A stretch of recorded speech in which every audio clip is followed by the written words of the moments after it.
Check. Checking of the microphone.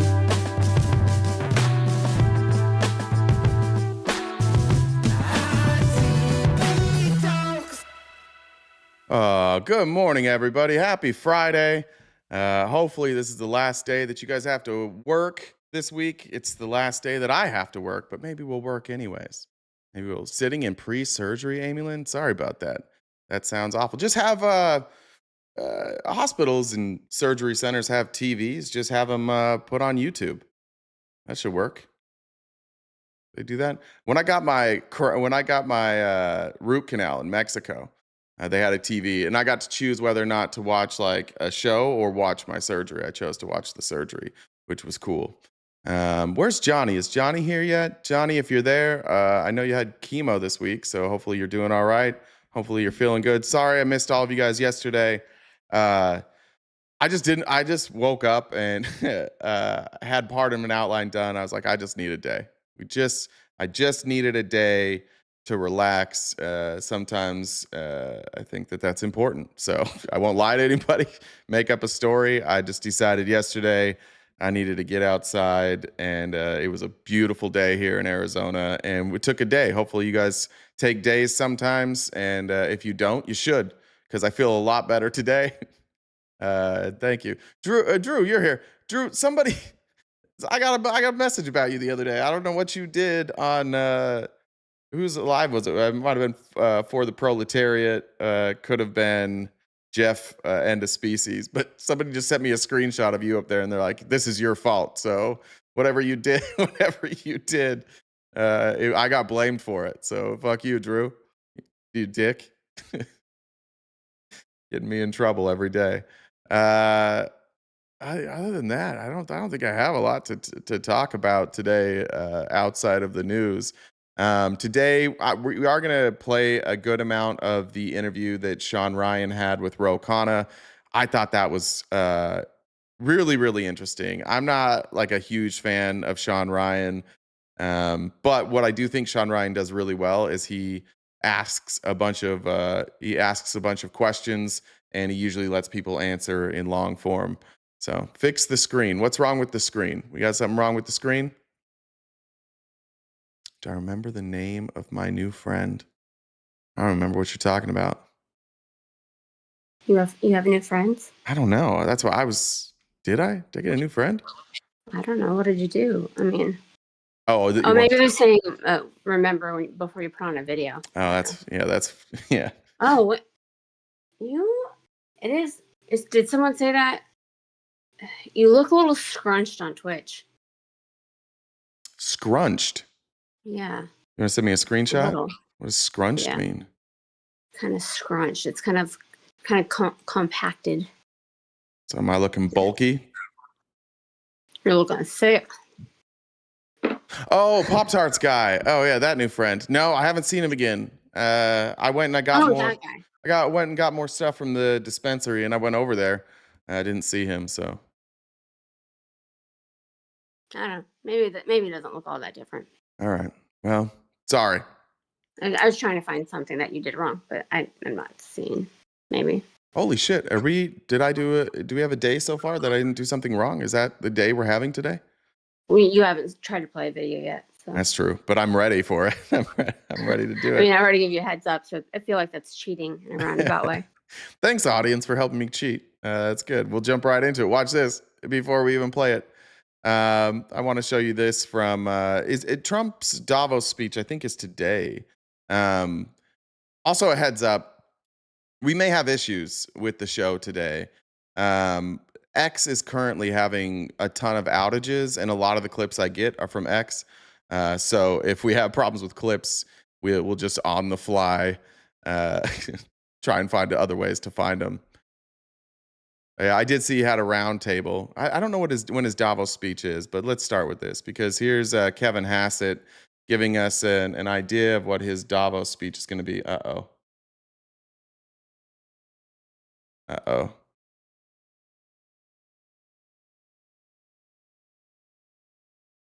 Uh-oh.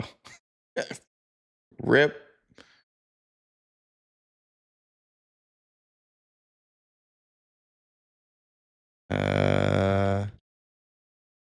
We might be fucked today. It's let's see. When is he going to speak to Davos? 2026. It's next week. Okay. Well, fuck. We're going to be in trouble today. So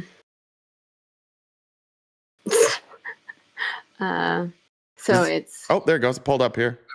We might just refresh things a bunch of times until they work. It might be what we have to do. Happy Friday to you guys.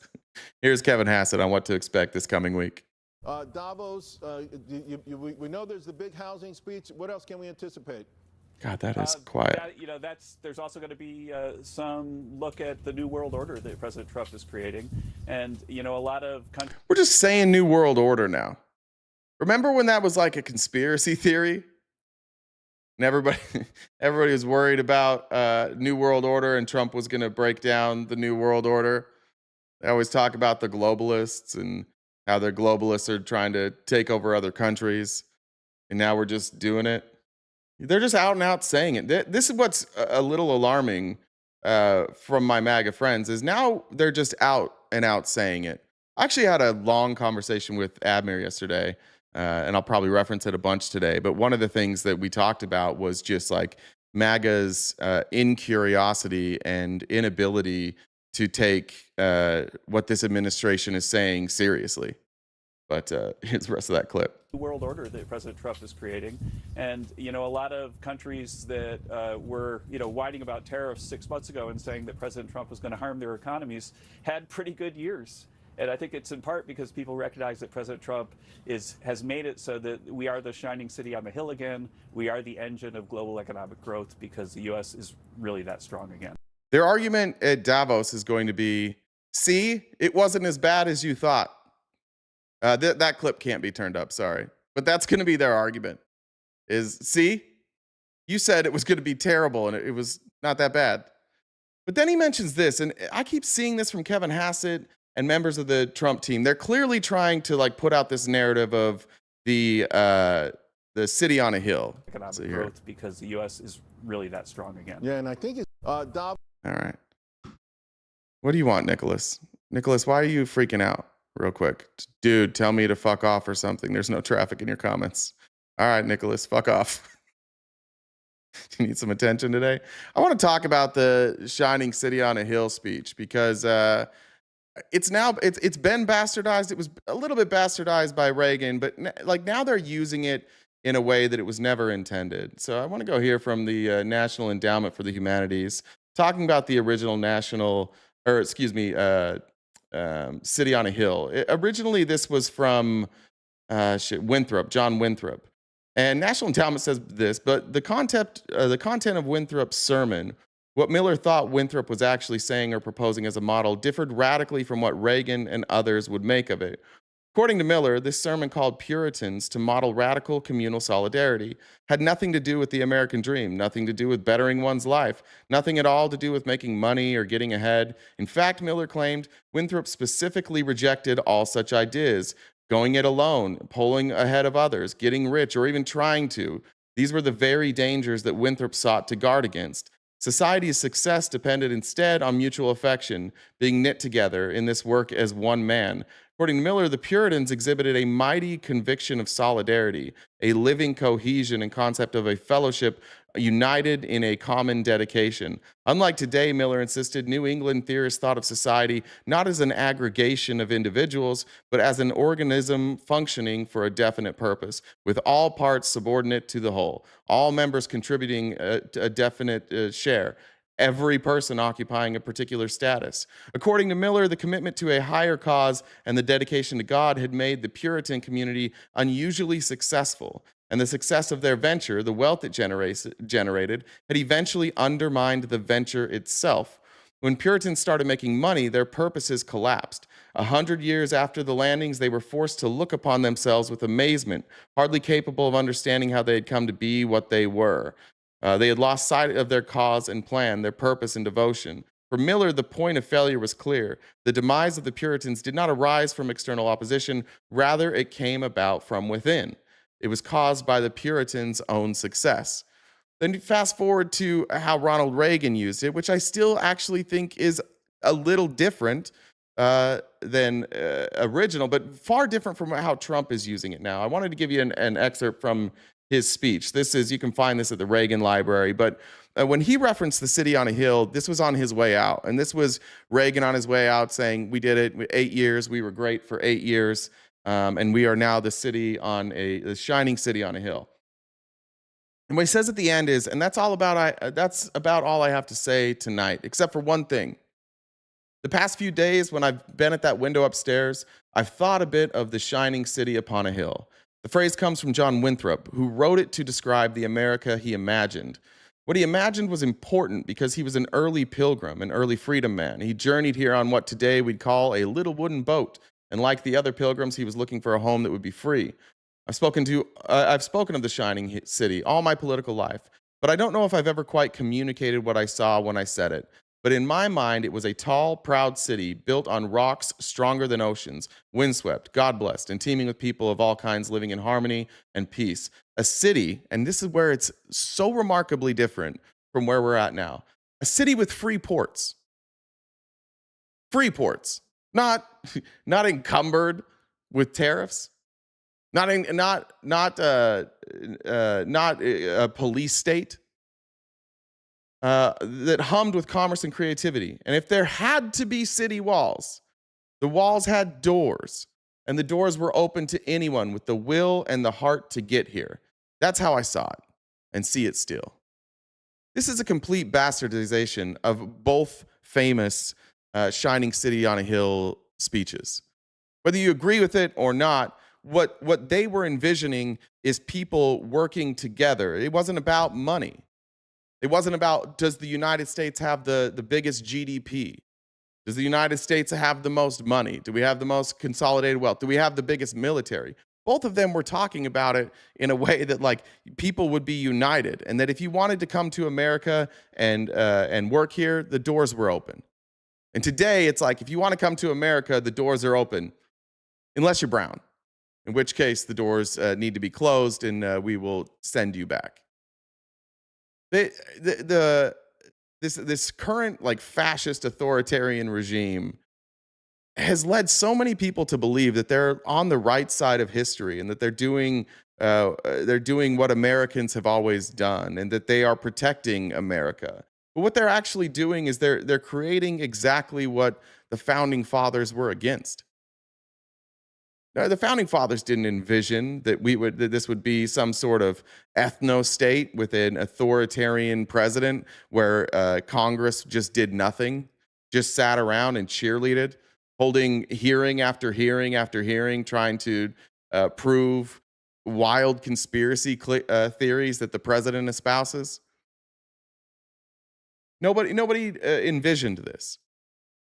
And what has been really effective by Republicans is, and this is part of what I talked with Admir about yesterday, is their ability to, and I think it's after 4 years, let me go back.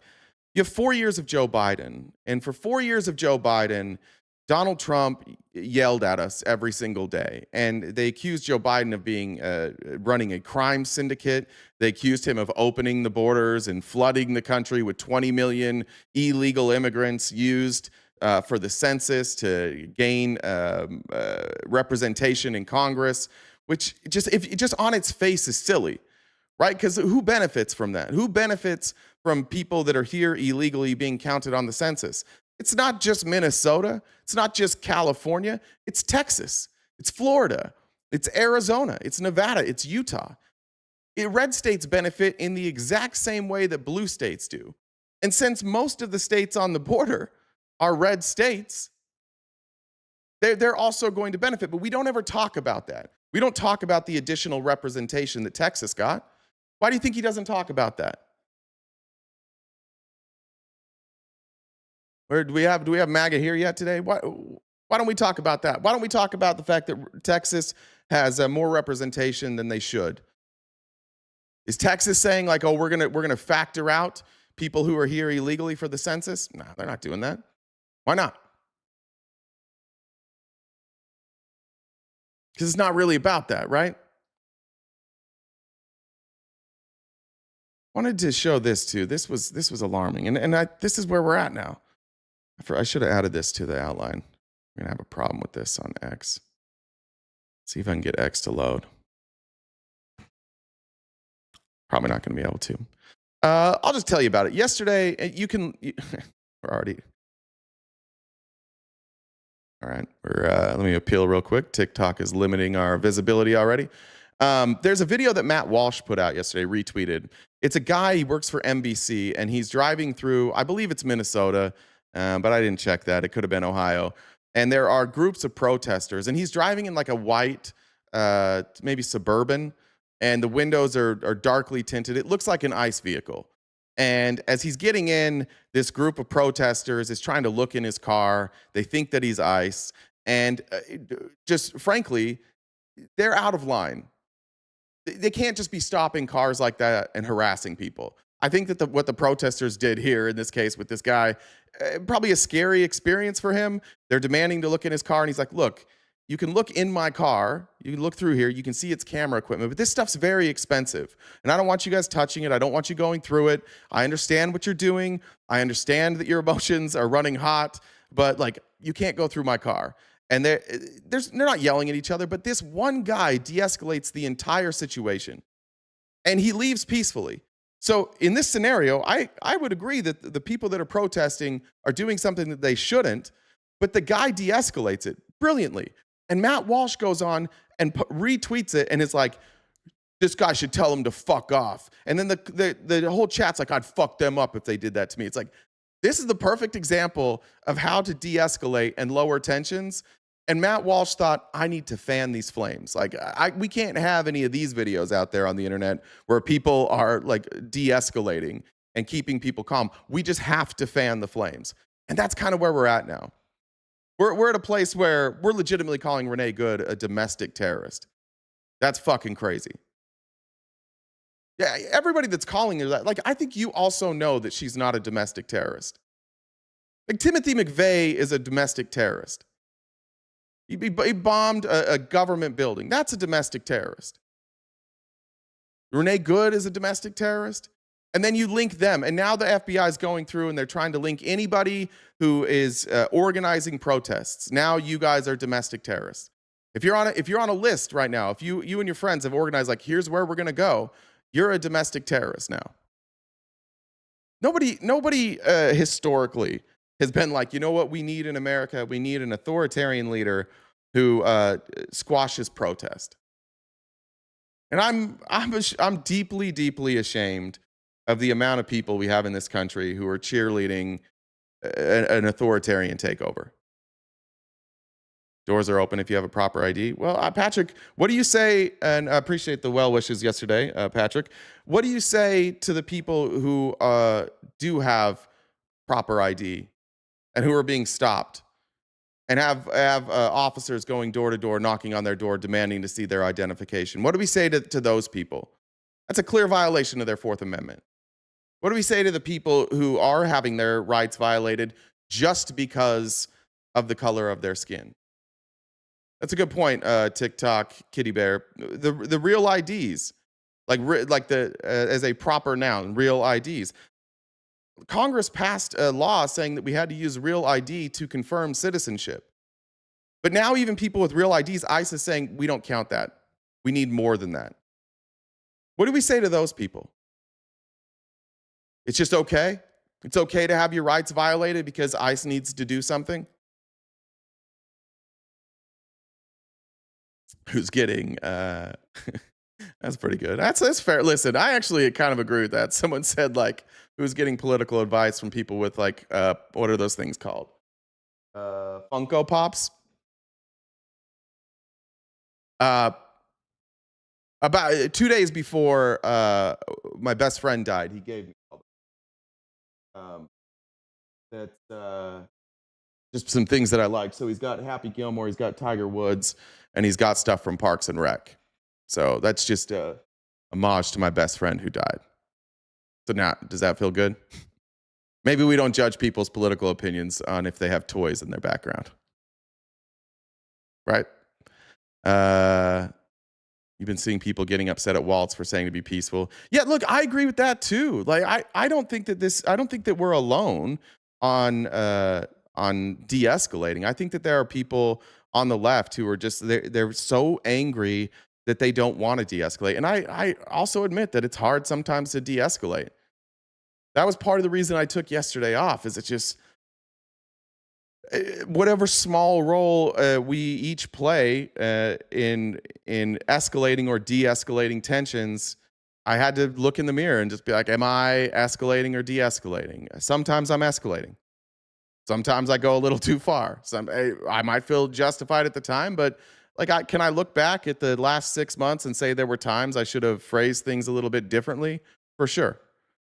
For sure. There were definitely times when I could have taken the higher ground and not escalated. And that's where I think we're at now. Sometimes it's shit talk. I think historically, politically, it's been shit talk, but it's not really shit talk anymore.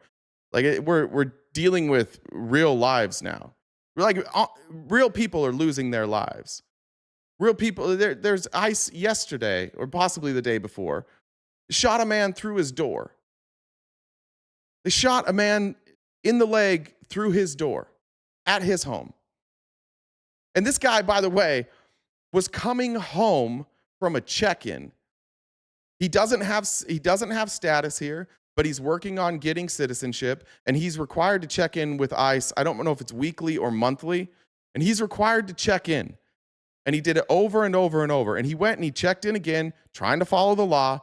And then they followed him home, which he's obviously afraid of. So he ran inside and they shot through the door. And then they broke into his car outside of his house while his children, you can watch the video, which we can't pull up because of X is broken right now, but you can watch the video. It's like a 2 or 3 year old kid holding the cell phone, and the people calling, their English isn't great. So like Google Translate is translating from Spanish to English to 911.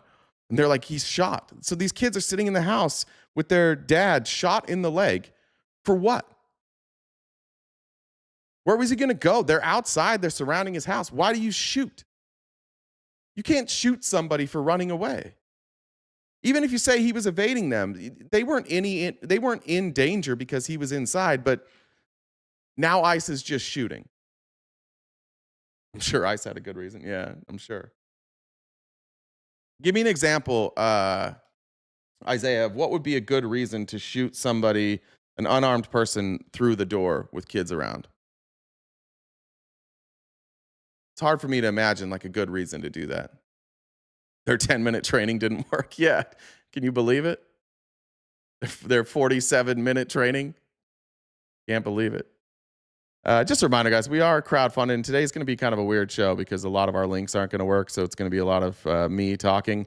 And I apologize in advance for that. But we are crowdfunding. Anything you could do to help us knock out our donation goal every day would be greatly appreciated. That you can see in the top left corner how you do it.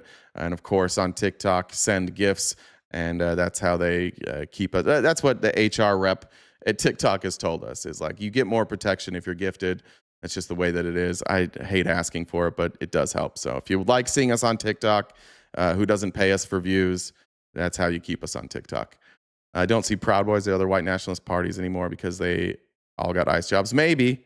I did see that list that had Enrique Tarrio on it. He claims that he's not a member of ICE, which I also don't believe. So like now we have this list of people, and maybe they're ICE, maybe they're not, but we'll never know because they're masked. I do know this.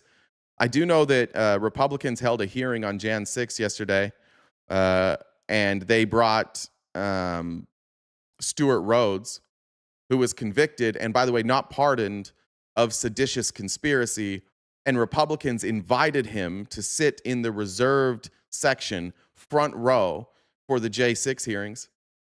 Somebody in this country who is a convicted traitor, convicted of seditious conspiracy, and the Republicans invited him to this hearing, which was pathetic, by the way.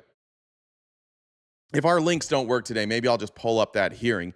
Pathetic performance, back-to-back days, 3 days in a row, or 3 hearings in a row by Republicans. They had the Minnesota fraud hearing where they presented virtually no evidence of fraud. or at least not coordinated fraud. There's obviously fraud, and they showed the investigations, but what they were trying to link is like that it was coordinated by the government. In fact, they showed the opposite, that Tim Walz and his administration actually are investigating fraud. Then you had the J6 nonsense, where again, they literally spent like most of their time on Ray Epps, one guy who stood outside with a megaphone and was like, go in there. And they're like, he did it. That's the FBI. There's hundreds of other people who are screaming attack. They didn't show a single video, and Ray Epps didn't go in. But the same people who cowered and hid behind their desks, the same people who ran out of the building, the same people who on January 6th went in front of the microphones and were like, this was fucked up, this can never happen again. Those very same people now, because they're so afraid of Donald Trump, are like, it was, what? January 6th was peaceful. Well, why were you cowering? Why were you hiding? Mark Wayne Mullen, what were you doing there? I saw you sitting behind that cop. I saw you yelling at protesters. But all of a sudden, it was just peaceful. Smoke alarms going on somewhere. Yeah, mostly. I agree. Sure, mostly peaceful. True, like by numbers, and I'd grant you that. By the way, Billy, I'll grant you that it was mostly peaceful. The overwhelming majority of people who showed up on January 6th didn't storm the Capitol. And none of those people should be charged with the crime. That's called nuance. At the same time, like, that's what I can say about the Black Lives Matter protests as well. Overwhelmingly peaceful. But the people who committed crimes were charged. I think like 1,500 people got charged in the Black Lives Matter protests, including members of the Proud Boys or Oath Keepers, I can't remember which one, maybe it was 3%ers, who tried to frame the Black Lives Matter protesters for burning down a church. But they lit it on fire instead, including those people. But this is the type of shit that we've got to be able to have nuance on, and our Congress is just like, fuck it. Republicans in Congress have given up on telling the truth. Boogaloo Boys, thank you, Ojan. Republicans in Congress are just like, Donald, we'll do whatever you want. We are just going to do straight conspiracy theories from now on, and we're not even going to like feign objectivity here. Yeah, I do mean it by capita. Yeah. Did anybody get arrested for burning down the police station? Was that in Minneapolis? Let's look. Get arrested. Was that Minneapolis?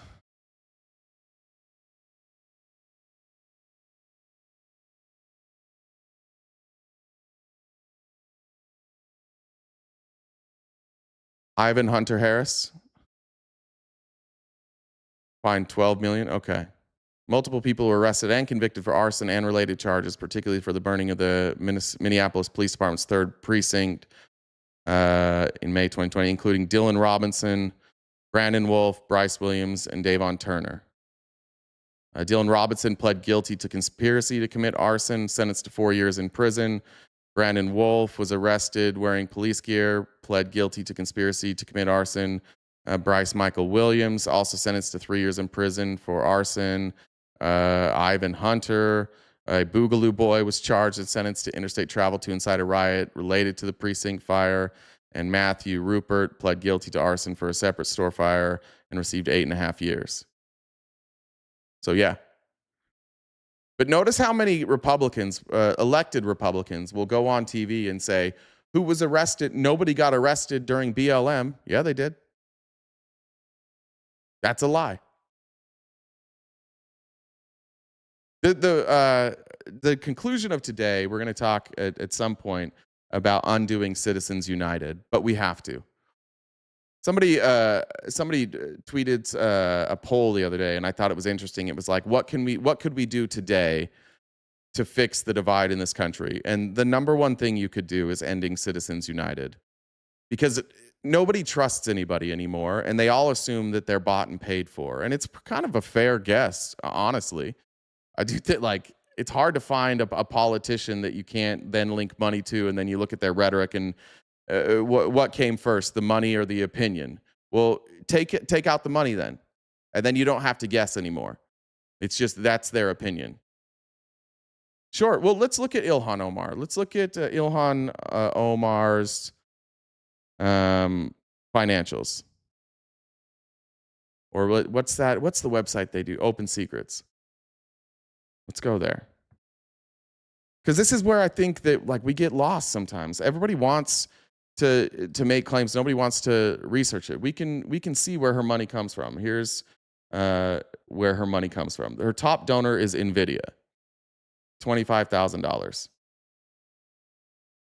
Then University of Minnesota, HCA Inc. What's HCA Inc? Is that healthcare? Yeah, healthcare. Floral Dental Care gave her $15,000. AIM Next, I think that's a progressive super PAC. And then you can see the individual donations. Most people she gets donations from are retired. Then health professionals, education, electronics, manufacturing equipment, civil servants, and public officials. Doesn't even raise that much money. Large individual contributions make up about 50%. That's individuals. Small individuals make up 47%, and only 2.83% of her money comes from PACs. Okay, well, let's talk about her private money then.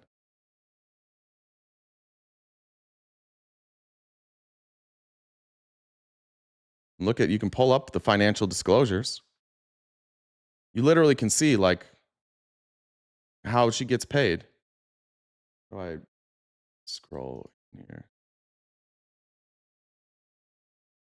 You guys can see this. Congressional Credit Union Savings Account, between let's see. Oh, what's this? I guess they just show it as a value between 1,000 and 15,000. STRCU between this is the income. That's the value of the asset and the income. Between 5,000 and 15,000. I think this is her husband. It's a winery. This is her husband's Rose Lake Venture Capital. That's the value of it. And that's the total value of what's invested. So if you're running venture capital, like you probably have a management fee there. So this amount of money is how much you're managing, whatever your fee would be there. Equity fund. I mean, she's not rich. Now we look at her liabilities. She's got student loans, credit card, retirement from Minnesota State Retirement System, travel payments and reimbursements. I mean, what's the evidence that she is getting all this money from Minnesota or from like these Somali schemes? Has anybody presented any evidence that she is receiving money from Somalis, or do you just believe that? I'll look at the chat now. Do you guys have like some evidence? I think it's a crazy thing for you to say there, D-Money. When did liberals start defending politicians? I'm not. I'm just getting the truth. If you lie about somebody and I show the truth, I'm not defending them. I'm just checking to see if what you're saying is true. I'm blind. Got it. What did I miss? Absolutely blind. Okay, what did I miss there? You see what I mean? Like this is what I say we're broken, is because people won't believe what they see. They would much rather believe that Ilhan Omar is getting money somewhere else, but I'm just asking a normal question. Where is it? She diverted $2 million to give to her husband during an election cycle. Let's look that up.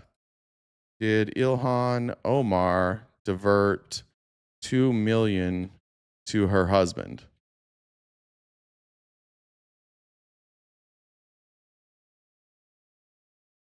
They got paid $3 million. Let's go here. It says, what's the source here? Source is YouTube. Not a great source. Do they have a second source? Oh no. This is the source. The source is Facebook. Great. Ilhan Omar net worth row sudden 30 million wealth surge linked to husband Tim Minette draws security. Do you guys have a source on this? This is a YouTube video. The congressional race between Ilhan Omar and Don Samuels got some extra heat this week with accusations of fraud against a business partly owned by Representative Omar's husband. Fox 9's Corin Hogger joins us now in the newsroom after digging into what's behind this legal fight. All right, Corin, what is Omar's connection to these accusations? Karen, it's nothing directly. Her husband is Tim Minette, and his consulting firm legally got about $3 million from her 2020 campaign. Now he's a business partner in a few business ventures that are involved in lawsuits claiming his companies have made money disappear. Don Samuels seized on reports of fraud against the husband of Representative Ilhan Omar, his opponent in the race for Congress. At a press conference Thursday, I asked him when a spouse's business ventures should become fair game for political attacks. When the funds are from family source, especially when the family source of those funds come from the public. A decade ago, the FBI investigated whether Samuels used his position on Minneapolis City Council to funnel money to his wife's nonprofit. It was based on no facts. I was running for mayor, and evidently somebody wanted to take me out. He says the FBI dropped it soon after he gave an interview. In the case of Tim Minette, whose LinkedIn page shows he was I don't know what was that guy involved for. Partner in the E Street Group along with Will Haler, there's no publicly known criminal investigation, but there may be something behind the scenes. We have connected with federal law enforcement on this. I believe that they're looking into it as we speak. Ned Horsted is the CEO of a South Dakota cannabis company that gave Haler and Minette's company $3.5 million to kickstart investments, but ended up with about $1.8 million back and a court judgment, an IOU for the other $1.7 million. Omar's office tells me she has no involvement in any business. Where is this claim? I don't even know what is this claim here? That her husband's business owns a South Dakota cannabis farmer or dispensary owner some money? His ventures, and the situation reeks of political desperation. Horsted says he never dealt with Omar and didn't even have direct conversations with Minette, but he's not convinced they're unaware. If you have a two-person business and one of them is a spouse of a member of Congress, it seems suspicious, to say the least, that they never knew about $3.5 million that came into the bank account. They never knew that 1.7 went missing. A lawyer. Huh? All right.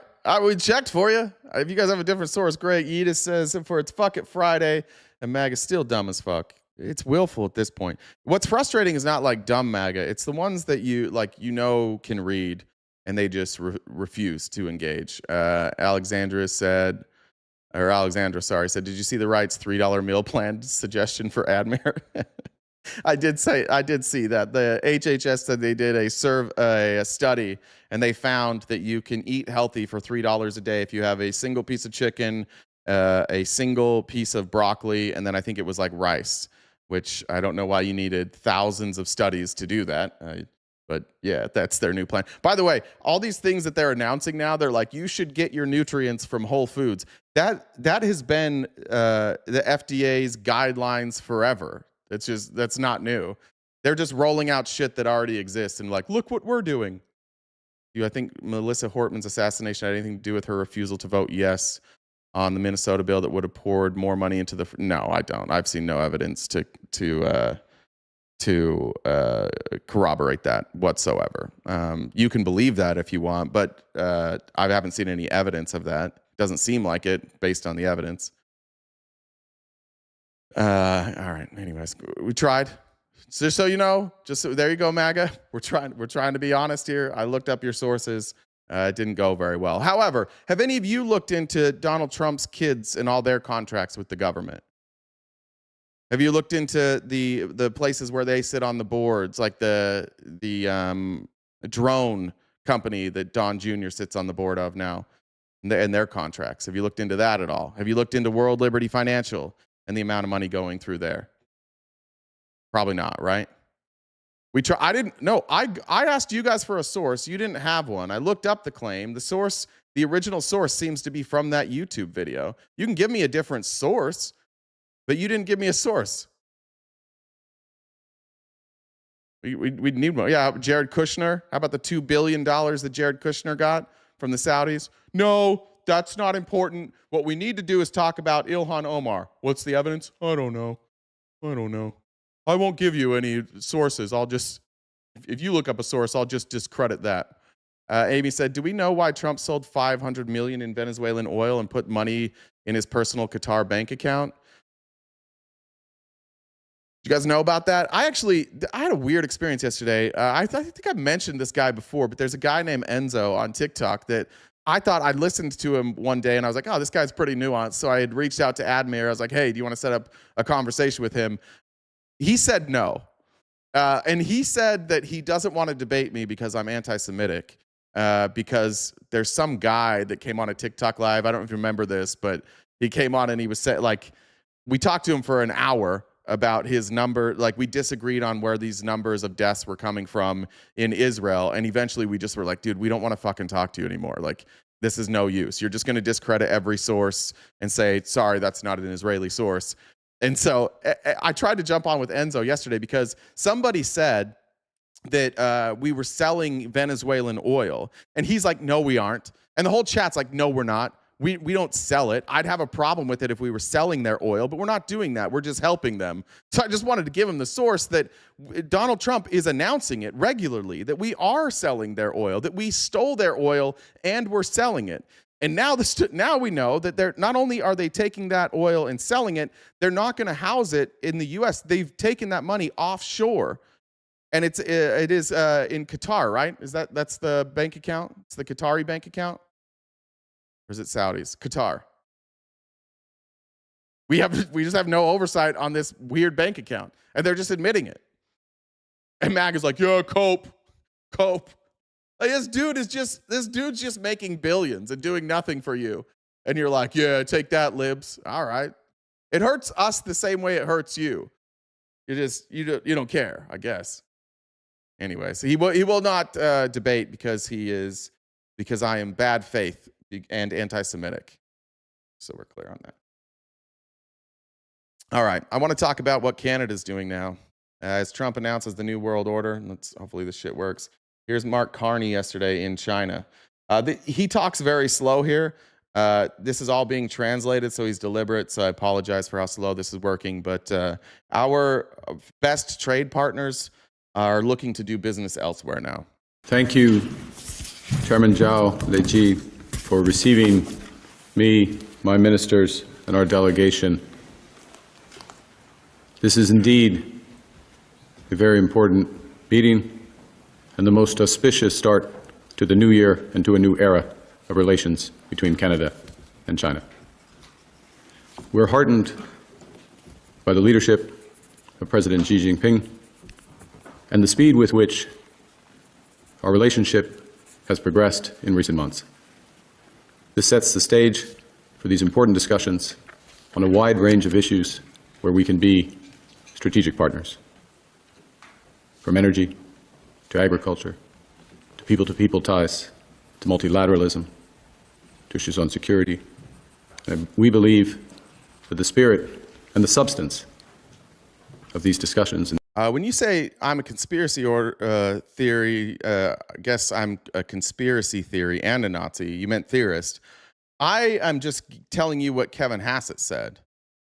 Kevin Hassett is calling it a new world order. This administration is calling it a new world order. At this point, I'm not positing a theory, and I'm not positing a conspiracy. In order to be a conspiracy theorist, I would have to be giving you some sort of theory that revolves around a conspiracy. I'm actually just quoting the administration saying we're starting a new world order, and I don't know what that would have to do with being a Nazi, other than I guess the people that are doing it this administration has a bunch of Nazis in it. So I guess you could link it that way. These agreements will provide great benefit to each of our peoples, but also provide an example to the world of cooperation amidst a time globally of division and disorder.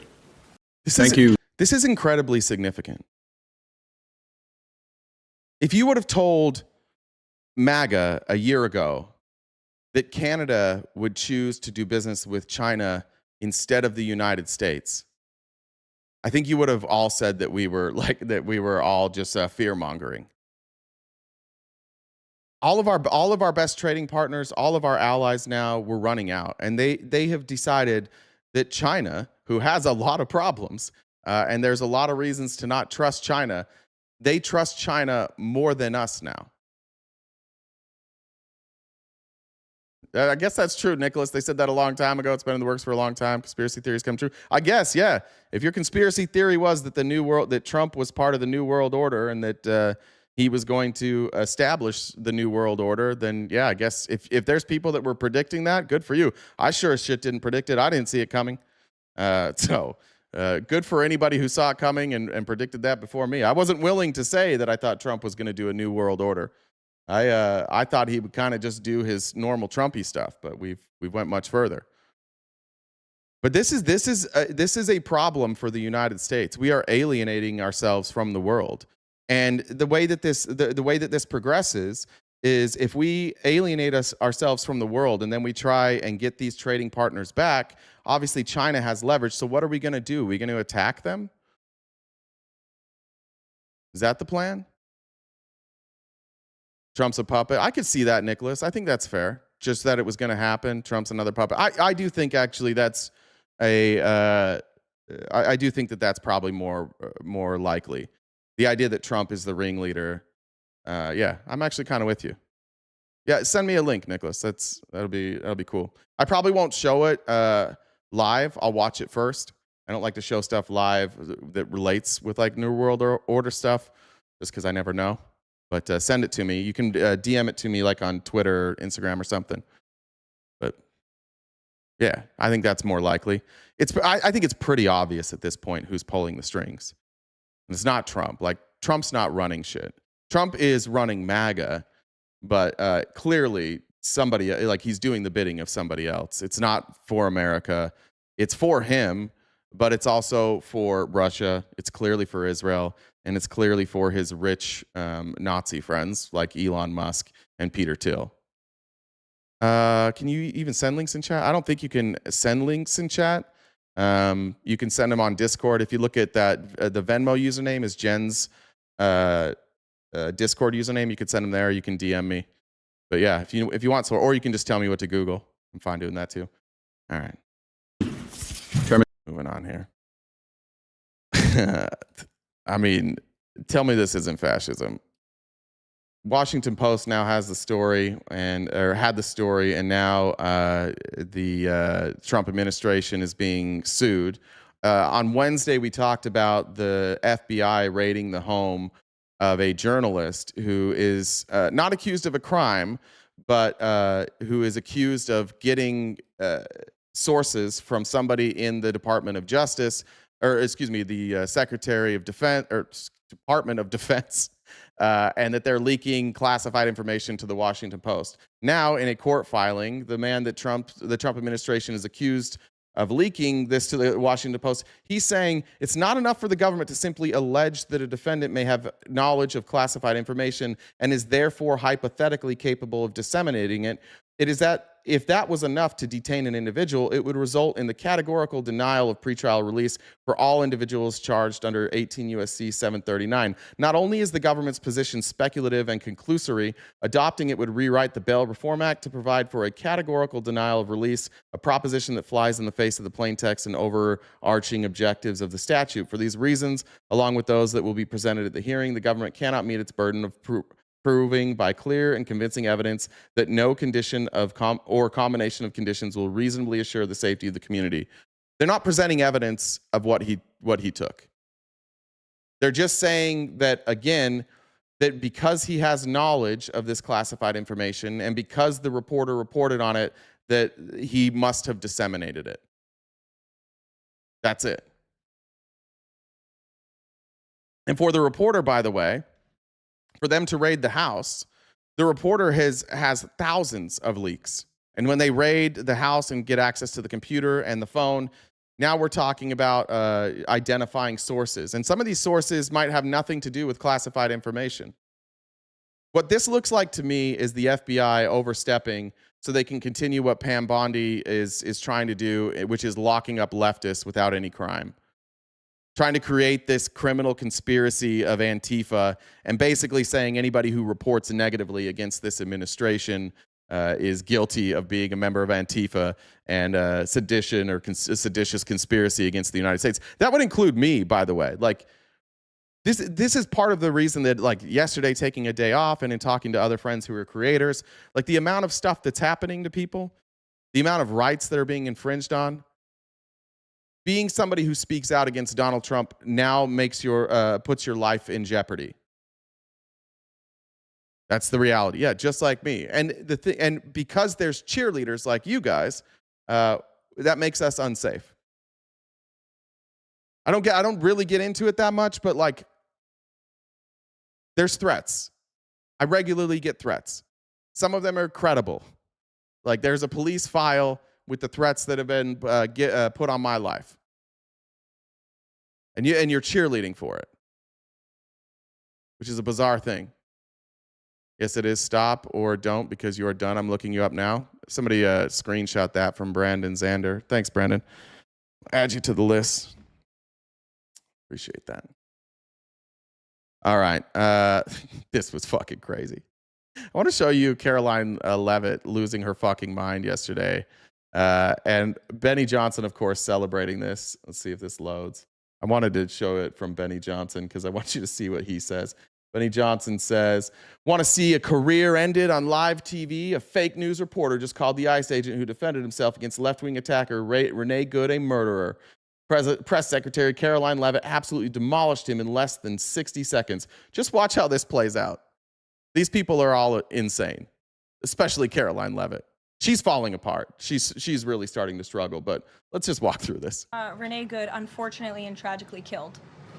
Are you asking me my opinion? Because an ICE agent acted recklessly and killed her.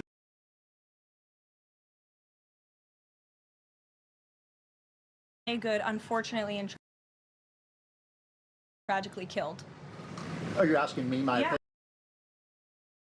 opinion? Because an ICE agent acted recklessly and killed her unjustifiably. Oh, okay. So you're a biased reporter. Oh shit, I was muted. Sorry. Let me go back. Why do you think she was tragically killed? Are you asking my opinion? Yes, I'm asking your opinion. Okay, now he's going to give his opinion. Acted recklessly and killed her unjustifiably. Oh, okay. So you're a biased reporter with a left-wing opinion. What do you want me to do? Yeah, because you're a left-wing hack. You're not a reporter. You're posing in this room as a journalist, and it's so clear by the premise of your question. And you and the people in the media who have such biases but fake like you're a journalist, you shouldn't even be sitting in that seat. But you're pretending like you're a journalist, but you're a left-wing activist. And the question that you just raised and your answer proves your bias. You should be reporting on the... Everybody has bias. Everybody has an opinion. His question wasn't biased. Then she searched for the bias and said, what's your opinion? He gave the opinion, and now she's like, how dare you give your opinion? Facts. You should be reporting on the cases. Do you have the numbers of how many American citizens were killed at the hands of illegal aliens who ICE is trying to remove from this country? I bet you don't. I bet you didn't even read up on those stories. I bet you never even read about Laken Riley or Jocelyn Nungray or all of the innocent Americans who were killed at the hands of illegal aliens in this country. And the brave men and women of ICE are doing everything in their power to remove those heinous individuals and make our communities safer. And shame on people like you in the media who have a crooked view and have a biased view and pretend like you're a real honest journalist. Cool. You know why nobody protested after Laken Riley died? Because there's nobody to protest. The person that was here illegally that killed Laken Riley isn't hired by us to protect us. So who the fuck would we protest?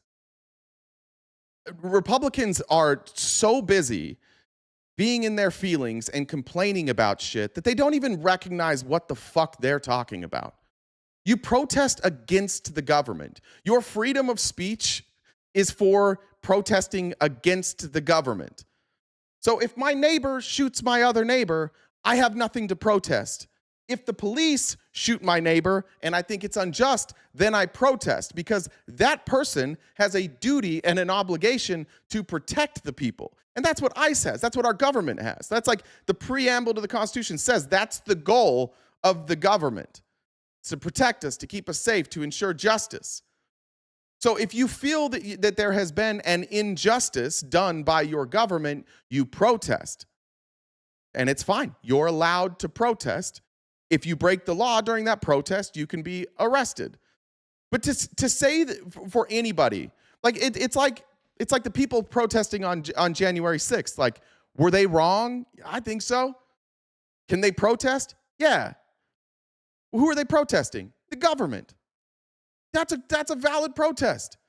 You have a reasonable right to expect that the government will act within the law. And when the people on January 6th decided that the government didn't act within the law, they protested. And the ones that went too far get arrested. Or in some cases, with Ashley Babbitt, shot. But this is it is such like fourth grade immature level by the press secretary here. Don't ask somebody's fucking opinion and then tell them that they're biased because they don't share your opinion. Why do you think it wasn't murder? Oh, well, because she drove at him. Did she get authority? Like, there's a range of opinions on this. But to say that if you protest this but not protesting after Laken Riley died is to fundamentally misunderstand how protests work and what the object of a protest is. You don't protest individual citizens. I can't think of one. Can we think of a single protest that was against an individual citizen? Botox, maybe. She's also pregnant. Maybe that's what makes her cranky. I don't know. It's a good point. Why hasn't Laken's killer been deported? What happened there?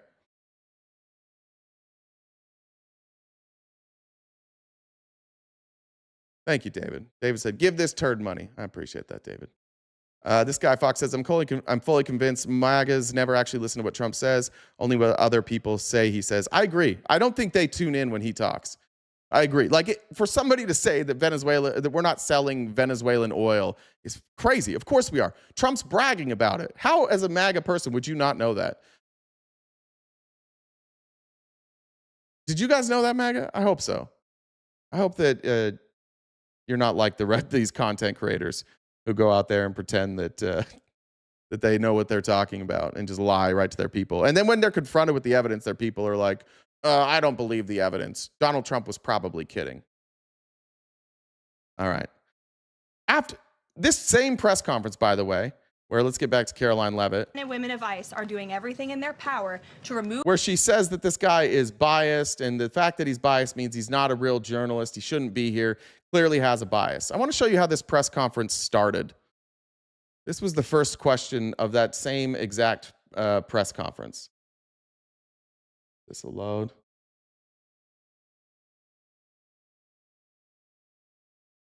I'm surprised it took us a year to get you here, but I'm very happy to see you. I know you have a new podcast, The Riley Gaines Show, and so thank you. And you brought a beautiful baby and your lovely husband too, so thank you so much for joining. And why don't you kick us off? Absolutely. Well, thank you. She promotes her podcast, talks about how great she is, announces her baby. That's how this started. This is not a biased person. This person just like works for the Trump administration. This isn't biased, but the journalist who she asked for the opinion is biased. First and foremost, congratulations to you. Being a girl mom will change your life in the best way possible. So excited you get to shop all the pink and the frilly and the bows. Hard-hitting stuff right there. Really hard-hitting stuff from Riley Gaines. I was in Washington, D.C. earlier this week for the Supreme Court case. There were two arguments that were heard surrounding sex-based rights and if it's constitutional for states to pass laws that ultimately protect those rights for women. If the Supreme Court rules as anticipated in favor of maintaining these sex-based rights, is the administration prepared to take action against the states? I believe at this point it's 23 states that don't have those protections for women? Absolutely. And as you know, Riley, the administration already has done so. We've taken action in a number of fronts against these states who are... Thanks, Riley. Thank you. Yeah, it's incredibly staged. You can't, if you're mad at that other journalist, you have to also be mad at this. And you also have to admit that she's a fucking hack. Caroline Leavitt is a fucking hack. To call somebody a hack for their opinion and then also doing this with Riley Gaines in the same press conference, like, she's a hack. Just answer the fucking questions. That's all you have to do. And if you ask for somebody's opinion, then don't get mad at them for giving that opinion. That's a crazy thing to do. And that this administration is just on edge 100% of the time. Any question they don't like, they take as an insult and they lash out at the reporter. They lash out at those who stand against them. Or just ask them questions. Any difficult question is seen as an attack by this administration. I don't understand. I don't understand what you're watching, honestly, MAGA. What the fuck are you watching that makes you feel like this administration is like a legitimate American administration? We've never had anything like this. Never in our lifetime have we had an administration that acts like this. And I know that they're on your side, fine. But be honest then. Just tell, like, yeah, we know they're not going to answer any of your questions. They're not going to, any criticism, they're going to lash out. Yeah, they're babies. Yeah, they're thin-skinned. But we like what they're doing, so we just support it. But don't sit here and pretend that this isn't authoritarian. Don't pretend that this is like America first, that this is about doing what, this is about Donald Trump doing what he wants, and anybody who criticizes it is viewed as the enemy. Not changing any MAGA minds, clown? Cool. MAGA minds are changing, and we'll get to that, but they are. Why would you not protest the government who let Laken Riley's killer in? When did Laken Riley? How did they get in?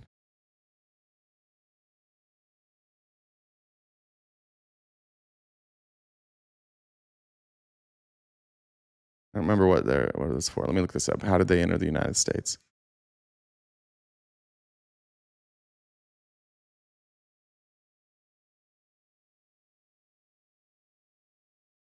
He was on an asylum claim.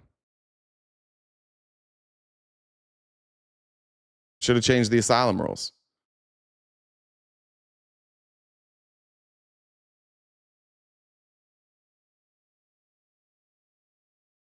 And from Venezuela, by the way, who gave them special protection? 2022. And the reasoning was on the administration, the Biden administration granted parole citing urgent humanitarian reasons or significant public benefit, which is based on Trump's executive order on Venezuela. That was in what, 2021? It's based on this. Oh, need the 2021. So I don't know who do we protest Trump for this? Accordingly, I hereby direct you to take appropriate measures to defer for 18 months the removal of any national of Venezuela or alien without nationality who last habitually resided in Venezuela was president of the United States as of January 20th, 2021, except for aliens who, so this would fall after, 18 months. So this falls within the protection that Donald Trump gave them. Slowly realizing this is Biden's fault? Who wrote this executive order? Who created this executive order that gave them 18 months? He came in September of 2022. This was January of 2021. So January plus 6. Then it was extended through, I think, 2023.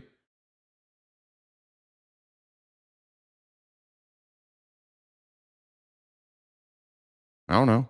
Who do we protest? If you're upset about the asylum laws not being updated, I guess you could then go protest Congress, and you could look at during the Biden administration which members of Congress voted against changing the asylum laws, and what you'll see is that Republicans and Democrats both voted to change the asylum laws, and then Mike Johnson refused to bring that bill to the floor. So I guess you could protest Mike Johnson. Is that who we would protest? You guys are welcome to protest Mike Johnson, I guess. Do that. He faced trial, and I think he's locked up now in the United States. So still haven't deported him. Trump administration never deported. I don't know. But I guess why didn't you guys protest then? You guys you didn't protest that? Or you guys just don't protest? Is that what you're saying? Some of you protested on January 6th. You should have went out there and protested. Listen, I'm not saying anybody gives a shit. I agree with you. Nobody in politics gives a shit. I don't agree. I actually don't agree with that. I think some do give a shit. But I don't think Donald Trump does. Yes, and truth only. Google says Riley's killer entered U.S. illegally, and then what? Keep going. Why were they released? They had an asylum claim. There was no detention space. Then they were granted parole because of an asylum claim. Just keep reading. How do you call in? You can message Jen on Discord. It's JenDub1. Message her on Discord, and she can get you in. You can call in anytime. All right. Let me go down to this. I want to get into this part. I'm going to skip a bunch. I want to get to this interview that Sean Ryan did with Khanna. And is this one? Oh, there's the link. Of this tax. Go back. You here. can't have. So they cover a couple of things. One of the things that I didn't know about Khanna is he's the first person in Congress to try and investigate Roblox. I didn't know about all the shit that was happening on Roblox. All I could say is if you have kids playing on Roblox, be very, very aware that Roblox, and I guess Sean Ryan's been on this story for a while. And there's some awful things happening on Roblox. Am I a Sean Ryan fan now? I said this earlier. I don't agree with Sean Ryan's politics. I don't think I don't put much stock in what he has to say about politics. But Sean Ryan does these type of interviews, and he lets the people speak. I think he's a good interviewer. This isn't the first time I've played an episode of Sean Ryan on this show. I do think he's a good interviewer, and I thought this was a good interview he had with Khanna. It also goes to show that there is a divide. As much as the people that are here in the chat don't want to admit it, the most prominent people on the right, almost exclusively now, the podcast bros that helped Trump get elected, they're all turning on him over the Epstein files now, including Sean Ryan. And I thought this was really interesting.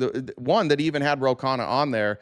And two, it was pleasantly surprising to watch Sean Ryan not just ignore reality, not be like the people that come in this chat every day and are like, he's not hiding the Epstein files. Of course he is.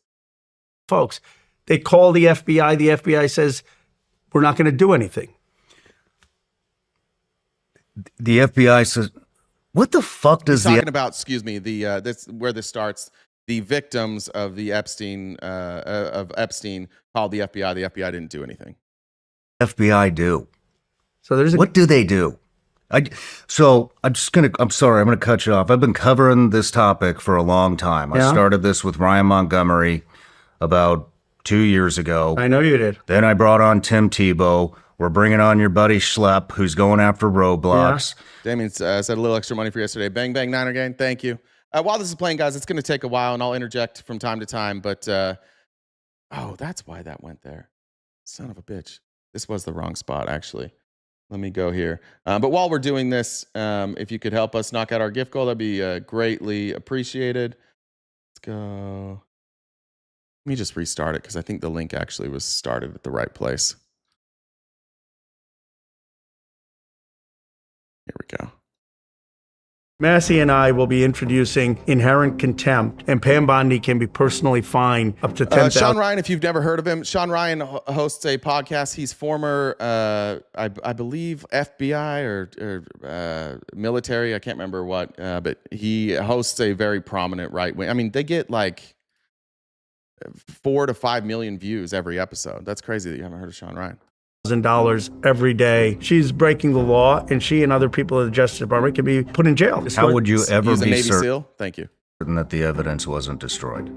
Or it hasn't been already? Well, look, you can't be certain, but the survivors' lawyers have seen the files. That new president can do it. They'll all be pardoned. Thanks, so Tim. that will never happen. You think he'll pardon all of them? Even the one issue that is hurting him amongst his base. So why wouldn't he just get the files out? I don't know anybody that's not screaming at the top of their lungs, release these damn files. The only thing that's going to get this out is the MAGA base. What are the repercussions? Are there any repercussions? I haven't seen any politicians have any fucking repercussions, ever.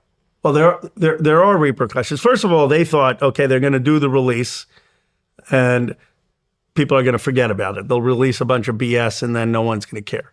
And one of the reasons that I appreciate your voice is that you're calling them on that. You're not letting them get away with it. And they were shocked. Christmas Eve, they come out and say, okay, no, we have got more documents, because they realize that their own base, the MAGA. I have seen that, D. People are now saying that Ryan's controlled opposition. I have heard that. Yeah. Now that he's speaking out about the fact that they're hiding the Epstein files, MAGA's like, oh, he must be the enemy now. I guess he's the enemy. Base wasn't letting them get away with this. So they come out now in January and they say to the judge, we've got 3 million more documents, 5 million more documents. We're going to release them in these next few weeks. And Massey and I went to the judge and said, you need to supervise this and see how these documents come out. Now, if they don't do it, there are 3 repercussions.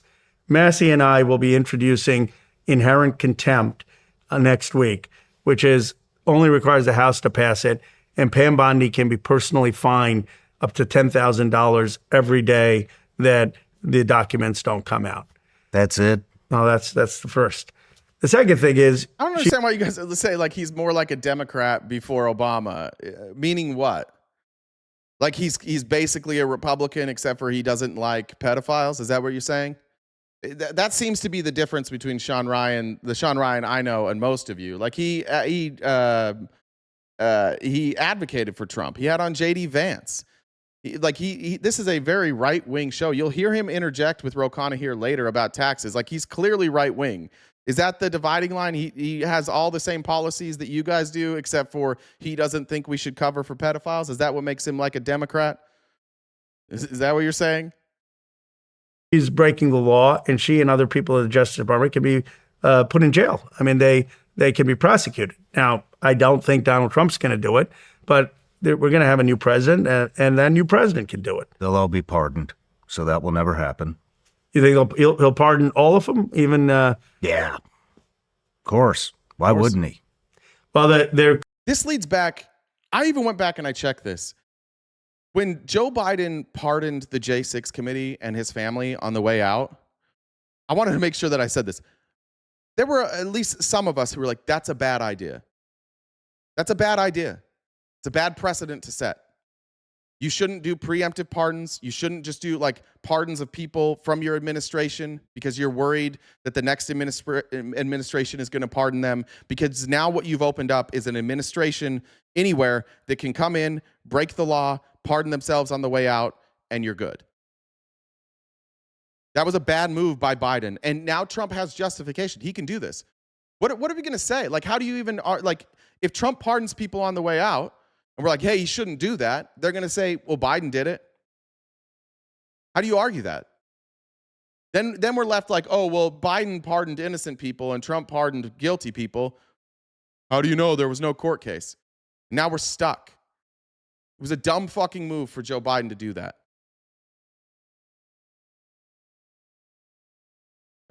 Fine. Well, look at let me say this. When you say Trump could have investigated Hunter Biden and all these J6 committee people, but like, I do think that the courts are holding. I do think that something like that, they're going to demand evidence. If there was evidence that Hunter Biden or the J6 committee did something illegal, I don't care if they go to jail. But I don't think the courts were going to convict them. I would rather see that in the courts than what we have now. Now it's happening in Congress. And Congress isn't going to do shit. Congress is just going to smear it even more, muddy the waters even more. I think it'd be hard to convince me that Joe Biden doing those pardons was right. Career Justice Department. I understand he was afraid, Jess. I get it. But like I understand all that. And maybe we have the benefit now of hindsight. But whether you thought he was justified or not at the time, looking back, like, this is what it's going to lead to. It's going to lead to Trump pardoning people on the way out. And a lot of this stuff is pretty sick. Covering up for pedophiles. If he's able to somehow make it through his entire administration without releasing this, and then pardons all these people that covered it up, that's a horrendous thing that we did. It's a horrendous precedent that we set. Government officials who, if they're along with this, I mean, he'd have to pardon a lot of people. There are hundreds of attorneys reviewing this stuff. It'd be a pretty big conspiracy if everyone is breaking the law. But yeah, I mean, look, it may be a case that it takes a new president to get all of this out. And Amen. Pardons some shouldn't people get exist. away with it. But, I'm concerned about the destruction of evidence too. I mean, making sure that the evidence is not destroyed. How would you do that? How would you destroy? How would you ever be certain that the evidence wasn't destroyed, or it hasn't been already? Well, look, you can't be certain, but the survivor. That sucks. Great question by Sean Ryan. How do we even know? No, we can't. Now, I don't know. Khanna maybe doesn't know stuff that I also don't know. Like maybe with digital forensic, we can figure that out. And maybe he just doesn't know, and I don't know, and Sean Ryan doesn't know. And there's probably somebody here that's smarter that knows if you can figure out if stuff's been deleted. But at least members of Congress don't seem to know. Survivors' lawyers have seen the files, some of the survivors' lawyers. So they would know if there's things missing. Their career Justice Department officials who've seen the files.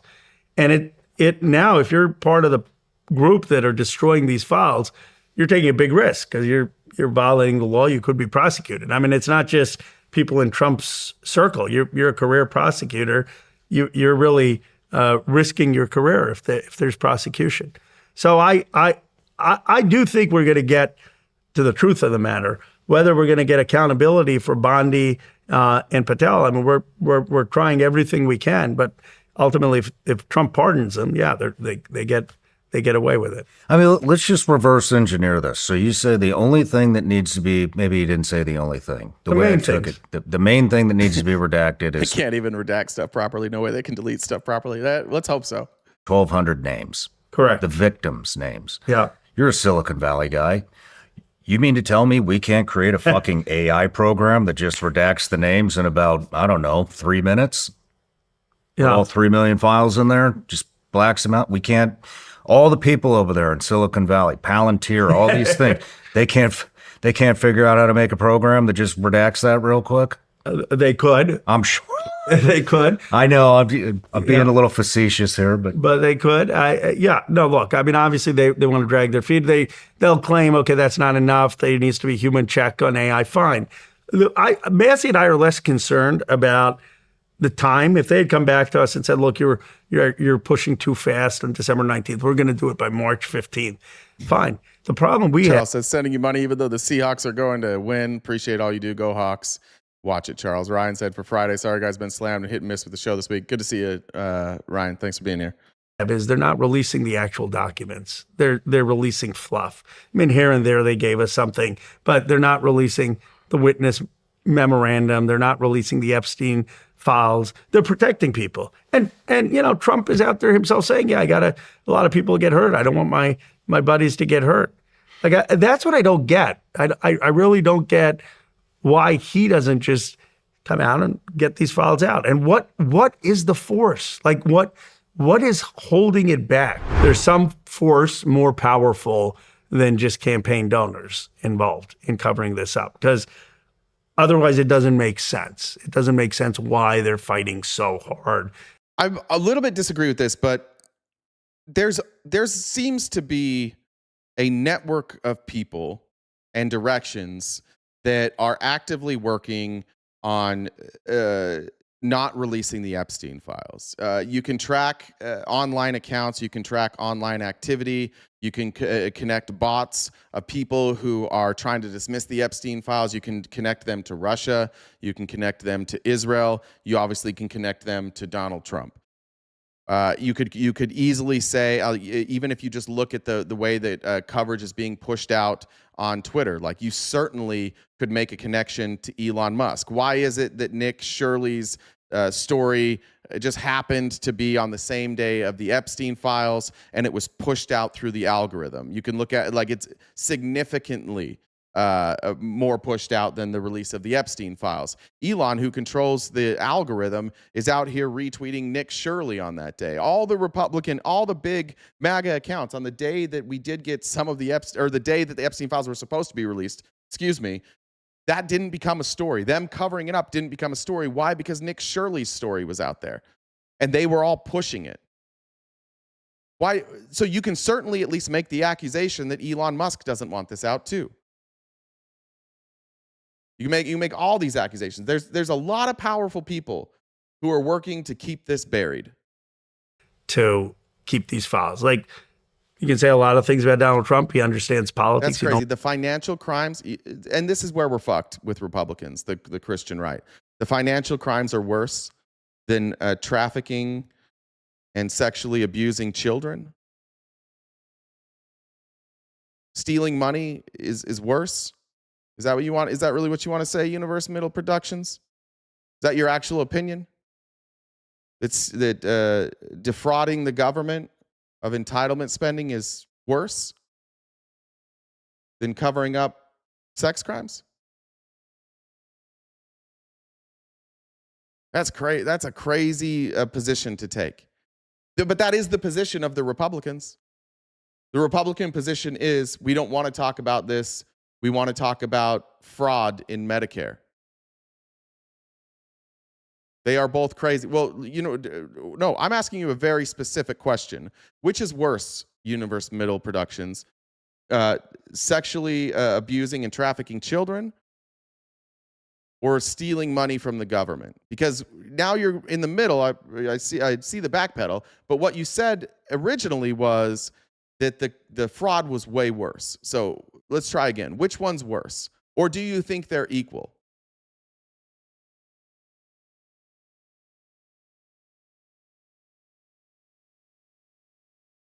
This is what I do think what we're seeing is that this is like that knee-jerk reaction to defend Trump and to not discuss any of this stuff. See, he tried to deflect to that.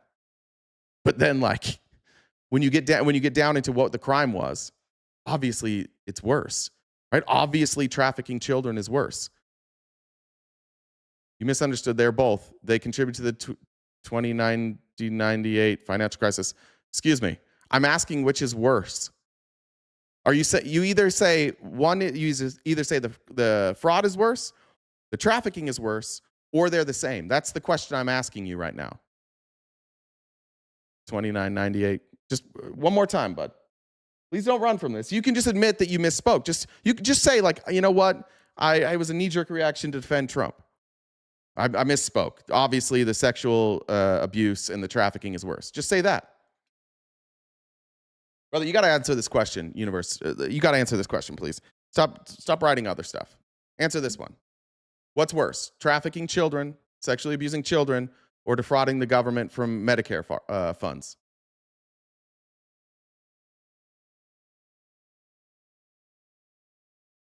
We're gonna keep this paused until we get an answer there. Answer a question that isn't true. Which part isn't true? Did Jeffrey Epstein not traffic children?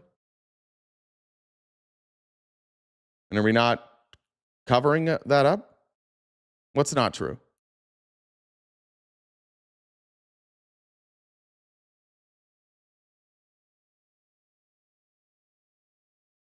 You gonna answer that, bud?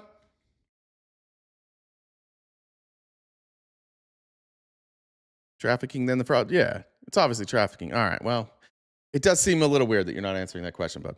Get elected president twice. He knows this thing is I'm hurting. not accusing Trump of trafficking children. I'm accusing Trump of covering it up, Tyler. Just listen to what I'm saying. In fact, Khanna in this interview multiple times is going to say, I don't even have an accusation that Trump did anything. Now, there are accusations in that files, but he's not even accusing him. And I'm not accusing Trump of trafficking them either. I'm just saying that they're covering them up. And that you guys, on the day that the government was exposed for covering up the Epstein files, all you wanted to talk about was Nick Shirley's story. You can't rewrite history. And maybe you didn't know that it happened on that day. And why didn't you know? If you think that you would have cared more about the government covering up this than Nick Shirley, then ask yourself why you didn't know. Because your algorithm didn't show it to you. And you're not in charge of your algorithm, so we can give you some leeway there. But then ask, like, why did the people who control my algorithm not want me to know this? How is it possible that on the day that it was required for them to explain why they didn't release the files and what was redacted, radio silence, and you cared about what was happening in Minnesota? You know what I mean? You're still doing it. Still, like, this cognitive dissonance is wild. Recognize what's happening. Recognize the way that you are being manipulated. him. It's the one issue that is hurting him amongst his base. So why wouldn't he just get the files? Whatever you want to say. Let's just say that's true, Tyler. You say, I didn't care about the Epstein files till I thought Trump was part of it. Well, you still don't care.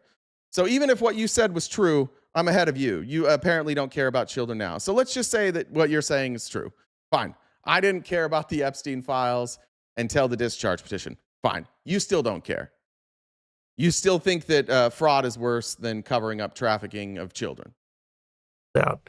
And that's what Marjorie Taylor Greene was saying. Like, this thing was never about trying to go after Trump. And there's actually no evidence that I've seen that he was involved in the abuse of underage girls. We haven't seen any evidence of that. There are other rich and powerful men. So why, if you're the president, wouldn't you just say, okay, like, get it out there? I don't get it. There's some force bigger than that is holding back us getting to the truth. And that's what should be disturbing to Americans, other than that, like, our culture needs a moral reckoning that we allow this to happen. What are the forces that are preventing us from doing this? And are we going to get people actually willing to stand up to it? Of course not. Of course not. Mark Sully said Drake May is the next GOAT and will be delivering New England's its 7th Super Bowl. God, I hope not, Sully, but thank you. It seems like you got a lot of people standing up to it.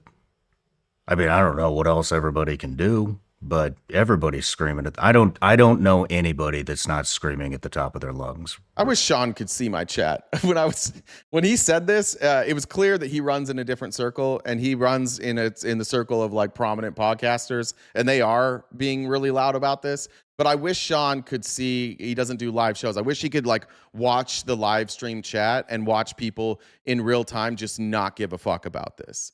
Like, if he could just watch our chat while we're doing this and having watch like Republicans like, let's talk about something else. Let's talk about Minnesota. Let's talk about Clinton. Talk about anything but this.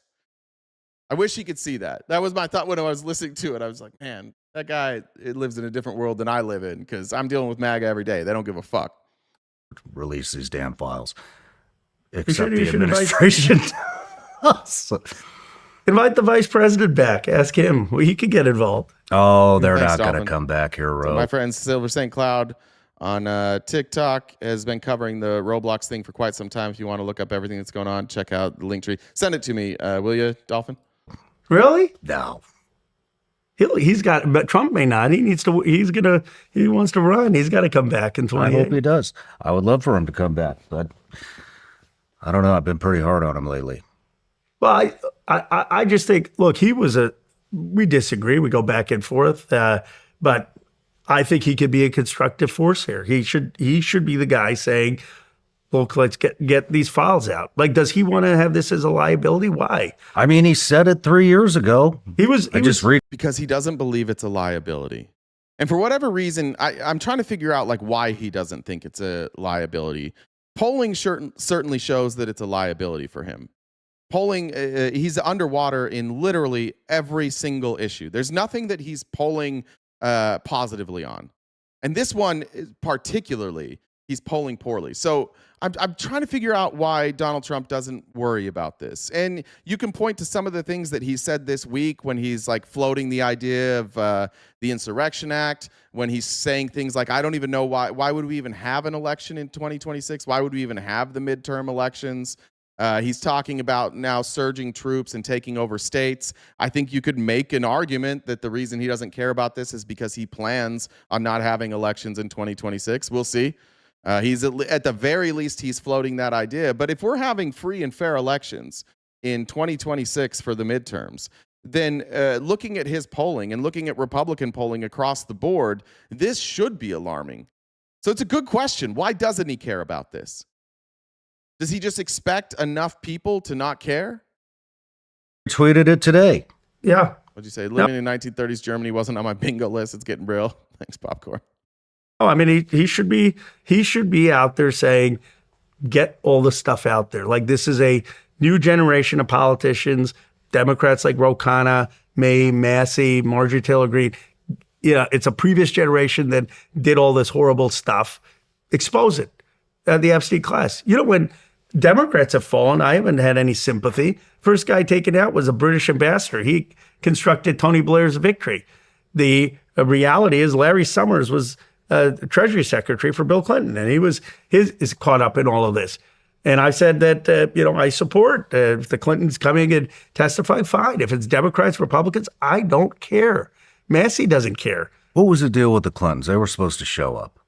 They should show up. I support Comer. That he's the Republican. He said, "Look, let's have him." I think this was filmed before yesterday or the day before when Clintons didn't show up for their subpoena. So when I was listening to this, it didn't make sense. I think this was maybe filmed last week.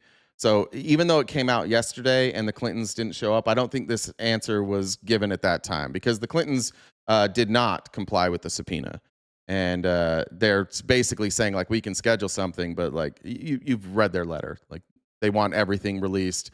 They don't believe it's a lawful subpoena. I tend to agree with them that it's not lawful. I also still think that they should show up. I would prefer that they showed up. But I do think that it's hard to argue it's lawful, especially when you have Jim Jordan and Andy Biggs, like, in Congress. Like, you have to comply with these subpoenas, but they didn't. Like, Andy Biggs and Jim Jordan and Mo Brooks are all currently... We're like almost 2,000 days now that they've been in open defiance of a congressional subpoena. So if the people subpoenaing you don't comply with the subpoena, it's kind of hard to be like, oh, it's lawful. That doesn't make sense, right? So I wish they would come and testify. Do I think it's fair to them that they are being singled out and they're not bringing these other people? No, but I still want to see it. And I still think that they should come, even though it's not fair. I think the fact that they're holding back is causing people to say, like, oh, they're hiding something. And then you force Democrats to, like, what are the Democrats going to do? Are they going to hold them in contempt? Knowing that it's probably not a legal subpoena, the Democrats probably aren't going to get on board to hold them in contempt. And then that's going to cause more people to be like, see, the Democrats don't care. I wish the Clintons would just show up for the good of the country. They probably won't. But I do think this was before that. In front of the committee, and they're scheduling it, but that's also true. Yeah, the Clintons don't want it to be closed door. Same with Jack Smith. Republicans do want this to be a closed door meeting. Republicans aren't actually looking for transparency in any of this stuff. What they want to be able to do is have it closed door so they can control the messaging when it goes out. And so Republicans will listen to Jim Jordan, Andy Biggs, James Comer, and they'll come out and they'll have this carefully, like, crafted view of how the meetings went, and the Democrats will have their crafted view of how the meetings went, and Republicans will be like, I don't trust the Democrats, and Democrats will say, I don't trust the Republicans, and in that way, we don't really have transparency anyways. So, like, a closed-door meeting, I don't really give a fuck. I'm not going to trust any of them if they give us a closed-door meeting. So I would also rather see it in public, and that is part of the Clintons' demands. And yeah, they should answer what they know. Like, so they did not refuse to show up. They have not refused. Okay, so that's now media bullshit. It's now the scheduling. Like, they need to do it soon, and we need to have. They should show up. They should do the deposition, and but there shouldn't be a selective release. Like, don't have the Justice Department just put Bill Clinton's pictures in there because you want to make political headlines. Release everything. I mean, so play it straight. Massey and I have played it straight. If it's 90% Democrats in their files, I don't care. Yeah, I can address that. If you weren't here Wednesday, can you mention the recently released William Sasha Riley tapes? I will mention them, and I will say that if you want to view them, go view them. I have problems with some of the timelines in those tapes. I think at the very least, you should take the claims from those tapes and try and verify them. There might be public information that I can't get, but just like broadly, there's a couple connections I'm having a hard time making. Jim Jordan at the time when Sasha Riley made those tapes, Jim Jordan would have been in high school. Lindsey Graham was serving in the military at the time and was not an elected member of any body, and Andy Biggs was in college I don't know if he, at the time, depending on the years, he was either in Utah in college or he was in Arizona in college. None of them were elected members of Congress on state or federal level. And so, like, the idea that they would be in this elite group with Donald Trump is hard for me to, like, make that connection. These aren't people that come from elite families either. The only real connection I find when I look into Jim Jordan at the time is that Jim Jordan also has connections to Lex Wexner. And Lex Wexner obviously is somehow like Epstein wound up being his power of attorney. And there's a deep connection between Lex Wexner, who was founded Victoria's Secret, and Epstein. That's the only one I can find. So I would just say that, like, I'm not necessarily saying they're not true. I just think that there are some timelines that need to be verified before I'm going to say, like, oh, these stories have some more validity. If it's 90% Republicans, I don't care. Van should have the same thing. He's not in the files. He's in his 40s. You know, it's a bunch of people who are now in their 70s and 80s who are caught up in all of this stuff. There needs to be a cleaning. That's why I've said this Epstein class needs to go. And I think we need, you know, the only thing that's going to get this out is the MAGA base, because that's what got the bill passed. You know, Trump had, I don't think he even realized he signed my bill. I mean, we kept saying it was a Massey bill because it was a Republican bill. I don't think he's like, I signed Khanna's bill. He didn't have a signing ceremony. Massey and I called. He didn't want to do a signing ceremony for the bill. But the point is, we had Why not? Trump does a signing ceremony for anything. He did the dumbest healthcare bill on earth today. Had a whole press conference and a signing ceremony. Why do you think he didn't have a press conference for the Epstein files release? Republicans willing to vote for my bill in defiance of his opposition. Then he realized, okay, I don't want that. Jojo, I see what you're saying. I'm not ruling them out. And I do want to be clear on this, because I think on Wednesday when I had this discussion too, that I'm not ruling out Jim Jordan, Lindsey Graham, or Andy Biggs. I'm saying that, like, as somebody who, if I'm going to present this, I'm going to present the whole story. And the whole story is that there are accusations that are horrific. And Sasha Riley claims that he's not saying anything that he can't verify, which helps. But for me, I can't just take that. I can't take him saying I would never say anything that I can't verify. I just have to look at it and say, this is hard to believe. It is hard to believe that these three people with no connections were at this elite party. Could they have been? Absolutely. They absolutely could have been there. I can't rule it out. I also can't confirm it. And we have to be clear on, like, what that means.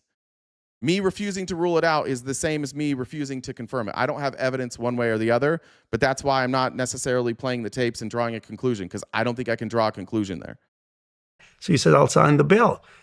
The only thing that'll get him to release these files is if MAGA says, look, we're with you on a lot of things. We voted for you 3 times. We disagree with Khanna on Medicare for all. We disagree with him on Venezuela. We disagree with him on calling it ICE. We're with you, Mr. President. But you know what? This MAGA stuff, this Epstein stuff, he's right about that. Release these files. That's what we need. His base needs to demand this of him. They are, though. They are. Am I missing something? They are. I don't think they're not. You are, and this is where Sean Ryan's out of touch. I think Sean Ryan thinks he's the base of MAGA. Obviously, look in the chat today. Like, MAGA is not demanding this. They're demanding everybody else shut the fuck up. They're demanding that we all fall in line with Trump. They're demanding that we adhere to what Dear Leader says, and they demand that we only look at what Dear Leader wants us to look at. Sean Ryan's wrong. The base of MAGA isn't doing this. But the base, in my opinion, is shrinking. Like, Marjorie Taylor Greene is no longer the base of MAGA. That's fucking crazy. Well, yeah, fair enough, Thomas. When you say you're tripping, his base definitely is. Like, maybe I'm misidentifying the base, right? But I think if Donald Trump felt that his entire base was doing this, he would release it, unless by releasing it, it ends him. I think that's I want to address you again, like, when you say his base is doing it. Why do you think then? I forgot your name already. I can go back and look. But why do you think he's not releasing it then? If you believe that his base is demanding it, why do you think he's not releasing it?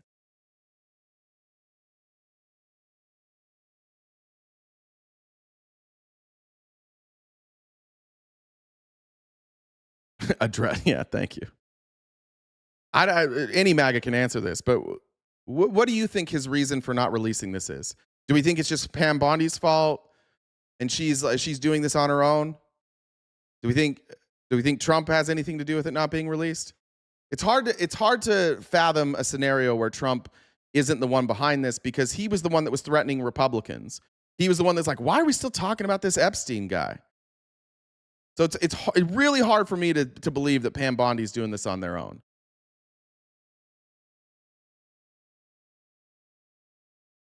Any idea? He's guilty. Will make a mess of his world. Yeah, I think that's fair.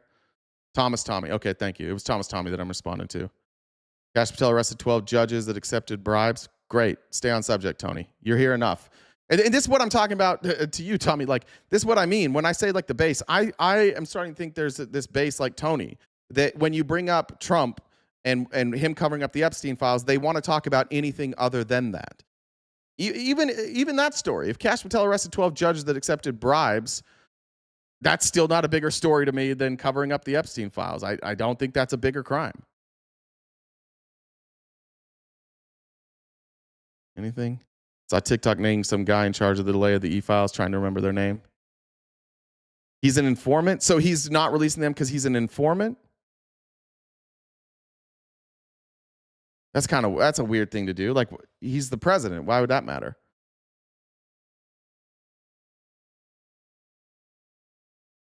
I think if I had to guess, and this is a guess, so feel free to disagree with this.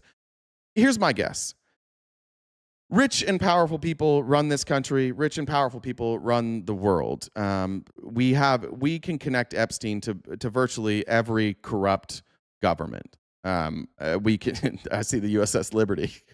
You might actually like this. I think that you can directly connect Jeffrey Epstein to foreign entities that then compromised our own lawmakers. And so I think that if you entirely release these files, whether Donald Trump is in the files sexually assaulting people or not, which of course he's going to be, and there are going to be accusations, whether whether you guys believe he did or didn't, and I don't think I can change that. But I think what the Epstein file release would prove is that there was a network of powerful people. You can, even the stuff that we do have, you're seeing powerful people reach out to Epstein when Trump is in office, getting advice on how to deal with Trump, and he's giving them advice on how to deal with Trump. Whatever you might say about like if Epstein was right or if he was connected to Trump or not, for some reason, powerful people thought Epstein had the answers on Trump.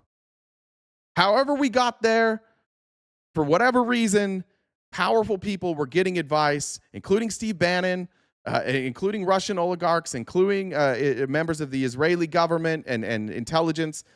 They were all talking to Epstein about how to handle Trump. So for some reason, they believed he had the answers, and for some reason, he's deeply connected to them.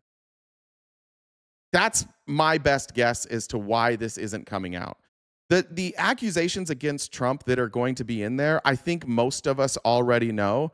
And unfortunately, we also know that most of America is not going to do a fucking thing about it.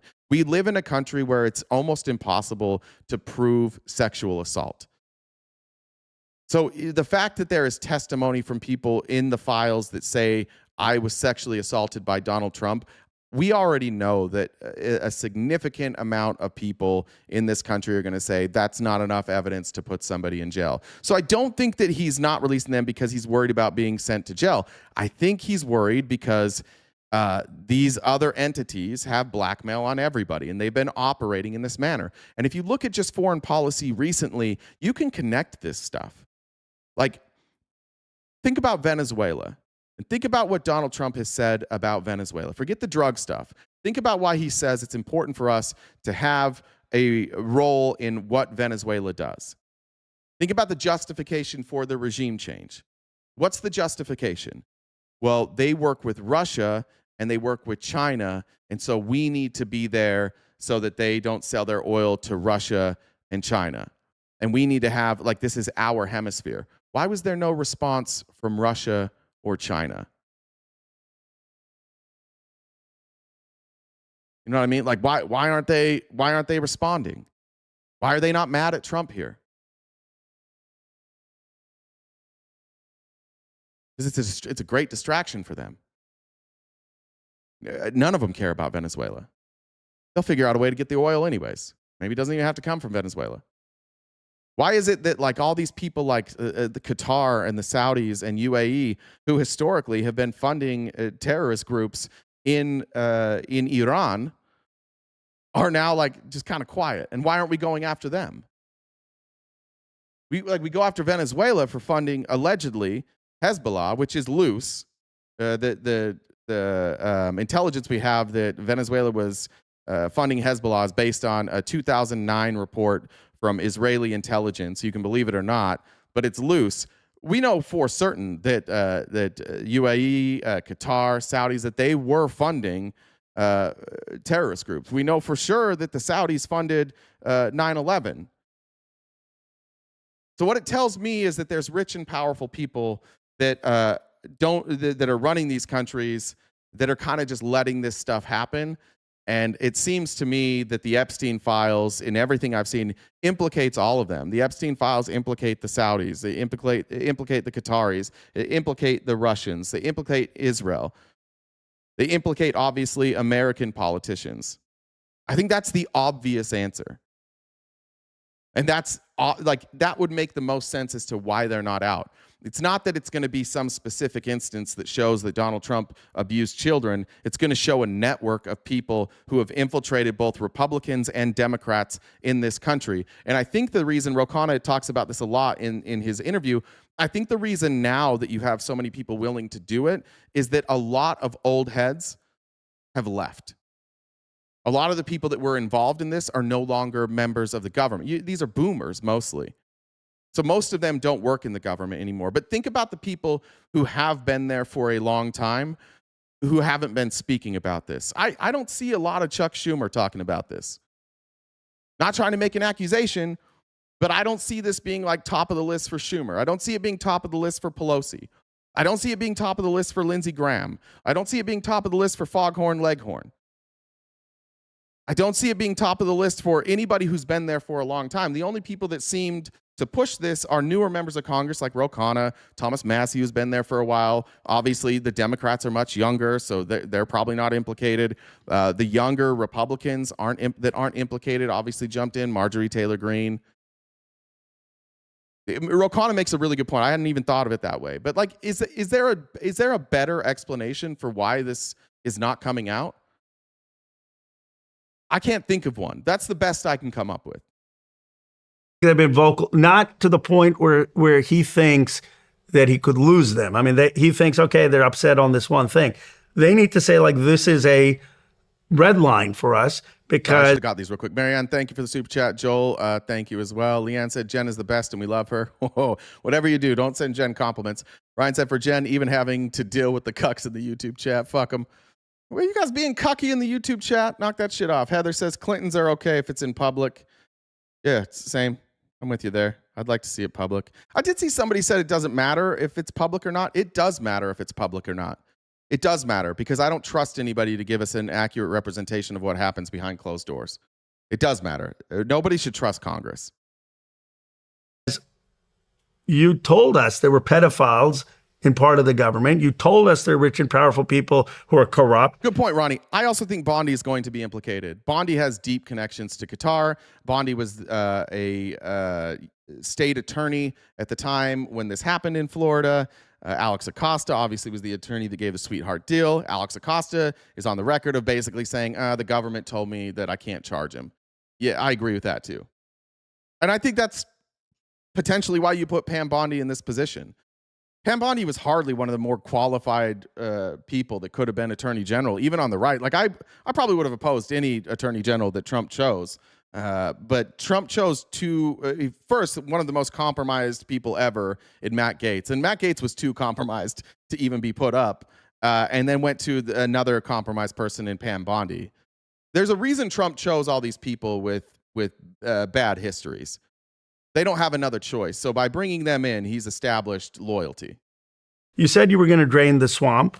You never pretended to be a perfect person. We knew, okay, like many people, you had warts in your life, but you were going to clean up the system. You were going to expose the system. You haven't done that. Do that. That, whether it's Vance or Trump, they've got to get these files out.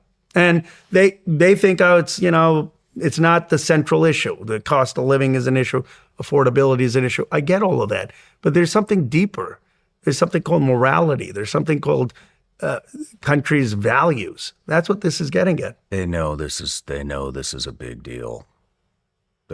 Oh man, it makes me so fucking angry. How many abusers do you think were involved? Do you Sean know? Ryan is all of us at the end of the week there. It's just like it's head shaking. It's like, what the fuck? This is so obvious. It's so obvious what they're doing. Like, why the fuck?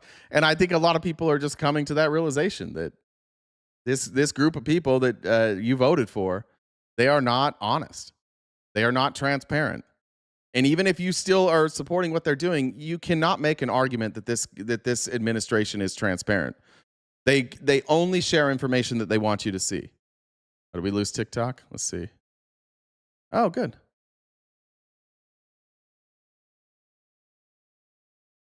Looks like it took my whole account on TikTok. Permabanned on TikTok. Jen, did they take the whole account on TikTok again?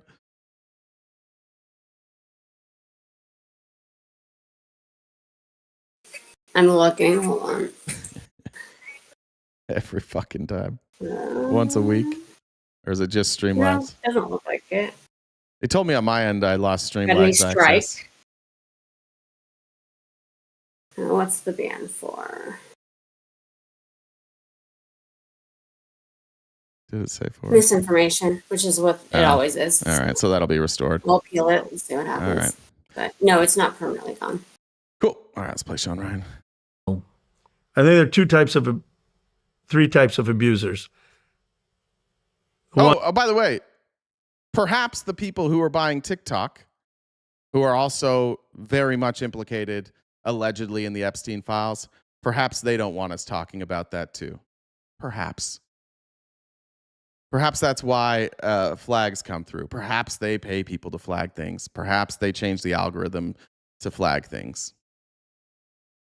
Wesley, if this is if you're bored by this, you can leave. I'm sorry that the government covering up the most prolific pedophile of all time is too boring for you. I want to talk about why we hate immigrants. We get it.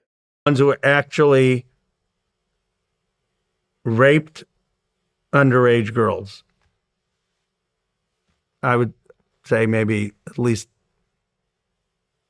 a dozen or a handful. I mean, I'm not saying that that's the biggest number, but there are people from just conversations with survivors will know once the files are out. The second, people who showed up at these parties and saw young girls parading around and knew they were being abused and didn't say anything. That number is in the hundreds and covered it up. And then remember we showed that guy that was Pablo Torres finds out in I'm trying to remember the guy's name. He was a former NBA player. You know that video where Epstein comes into the party and Trump greets him and there's that just fucking tree of a man that walks in behind him. That's an NBA player and Pablo Torres brought him in. And that guy wound up serving as a member of Congress. And he thought he was there to do a basketball podcast, which he was. But you could even see from there that Pablo Torres caught him and he was just like around Epstein, but he never talked about it. And you could see how uncomfortable he was. And I actually kind of get that from their perspective. The people that just peripherally were around Epstein, their names are going to be in the files. But sorry, come out and eat it. Yeah, there's going to be people that no matter, they're going to see your name and they're going to assume that you were abusing children. Sorry. There's nothing we can do about that. That doesn't mean you cover for Jeffrey Epstein. That just sucks. Like, you're collateral damage. But for the greater good, you need to eat that. And that's what he's talking about here. Like, you have the people who actually did the abuse. You have the people that did the trafficking. You have the people that knew about it but did nothing about it. And then you have the people that didn't know about it who were just around the periphery. And all of these people are refusing to speak. And all of these people also don't want the files to come out. Third is people who were trafficking girls who were slightly overage, 19, 20, and being exploited, who may have been raped when they were underage, and saying, okay, yeah, do you have a girl for me? Where do I meet her? And technically it was over the age of consent. But anyone who looks at that will know they were abusing these girls in terms of the emotional, physical damage to these girls. And what do you mean, where are the victims, Ryan? they have come forward. What do you mean, where are the victims? Are you unaware, Ryan, that the victims have come forward? You can go watch a press conference. You can see their faces. You can hear their voices. What do you mean? Honestly, do you not know this? Why is Bill Clinton still free? The Epstein files aren't released. What are you going to charge him for, Tony? You can charge Bill Clinton for. All of that is in the files. Jeez. How long? Why do you need the files? These women have been telling maybe I'll be nice. These women that have come forward, what they're saying is, we have reported this to the FBI. We've reported this to law enforcement our entire lives, and they didn't do anything with it. And so if they come forward now and they say, we've been reporting this, here's what happened, we need the files to confirm, because it's not, again, just about the abuse. It's the fact that our government covered it up. That's the other part of this story. It's not just the abuse. These women likely are not going to see the perpetrators of their abuse be arrested or jailed. Like it's almost certain. We have there's statute of limitations issues. There's evidence issues. They might have some civil accusations. But Jen, can you mute real fast while I finish this? But it's the cover-up. It's the fact that our government knew about this, that the FBI knew about this, and that they actively covered it up. And so these women coming forward saying that they covered it up proves, or would be proven by the files. Right, we're glitching pretty bad on YouTube. Shocker. How bad is it, YouTube chat? How bad is it looking for you? It's been pretty bad, and people in Discord mentioned that they thought it was going down, and it's on my end. It's like it says on my end the connection's poor. Interesting. Chat here is saying, everybody in the chat saying it's fine. YouTube chat's all set. Like, not one person says it's bad, so I don't know. Swipe in and swipe out. No. All right. How long was this going on? Decades. 20, 30 years? 20, 30 years. That's why when people, they do the gotcha question sometimes. Oh, Ro, you guys didn't speak out about this enough in the Biden administration. And first of all, he just said TikTok permaban Zeus this morning. Jesus. I did speak out in 2019, but second, I say, yeah, we should have. We were wrong. This country has been asleep. Like that's not a reason not to care now. Now I've gotten to know these survivors. Like, yeah, all of us were guilty for 25. Let me ask you, Troy. Let me ask you here. If what you said is true, Democrats had it for 4 years and didn't release any of it. We could explain why it wasn't released. Doesn't matter. Why then aren't you advocating for it to be released now? Why are you playing politics about this right now? Why do you fucking care? Why not just if the government is covering something up, and if Democrats covered it up the last 4 years, then the files will show that. I think that you guys are lying to yourselves. I think you're absolutely lying to yourselves. You're pretending that you don't care about this because I think you know deep down that this implicates Donald Trump.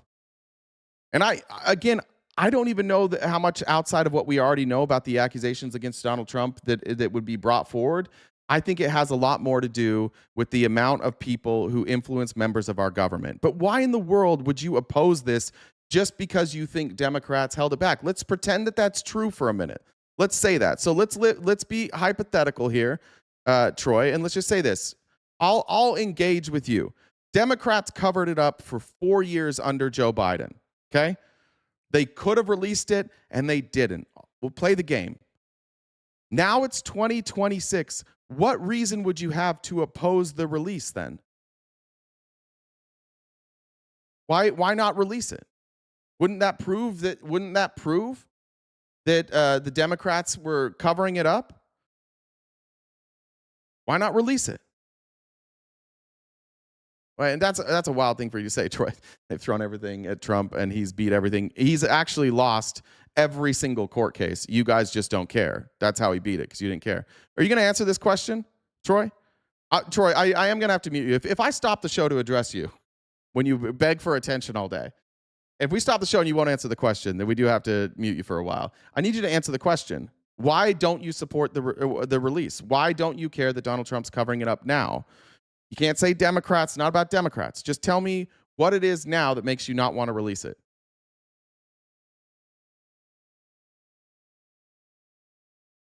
The Epstein files are not locked. Okay, how do I find them then, Troy? We're going to need an answer for that, though. Why don't you support the release of the Epstein files? And you have 20 seconds on the clock. If you don't respond as to why you don't want them released, we have to mute you for a while. That's what lawyers are for. 20, 19, 18, 17, 16, 15, 14, 13, 12, 11, 10, 9, 8, 7, 6, 5, 4, 3, 2, 1. All right, YouTube mods. If Troy's next response isn't why he doesn't support releasing the files, then mute him for 5 minutes, please. Thank you. Every top Democrat in the Congress right now is guilty of large scale. Okay, great. Mute Troy. Thank you. Years, other than a few journalists, for not caring, for abandoning these girls. Fine, guilty as charged. Now, let's move on. Let's actually do something about it and get these files out. And that's the honest truth. Like, this is not a Trump thing or a Vance thing. This is an America thing. It's a crisis that we didn't care about these girls. We treated them as abandoned property for the gratification of rich and powerful people. No matter where you're watching. All right. Jamswe says, mine hasn't glitched at all, and I love you and Jen. Keep doing the Lord's work. Appreciate you. I got that. Yeah, I got that about Zeus. There we go. So I highly recommend that entire episode of Sean Ryan, by the way. I thought he did a good job. He asked really good questions. But I do want to show this part because just to prove that Sean Ryan is not a lefty, the meltdown that he has, and this is like the Gish Gallop of republicanism, where when you ask them a pretty simple question, something about, like, especially raising taxes, to preface this, there is a lot of fraud and waste in our government, and we should address fraud and waste. We also, even when you remove that fraud and waste, we would still be spending in deficits. So we have not only a wasteful spending problem, but we also have a fraud problem, which means even if we get rid of the fraud, we're still going to have deficit spending. So we need to raise revenue. So we need to specifically, in order to fix our debt situation, we need to raise taxes and cut a ton of spending. We have to do both. And what Republicans have been able to convince their constituents to believe in is that taxes are evil, raising taxes is evil, and in order to combat the idea that we should raise taxes, what you need to do is say, what about waste? What about waste?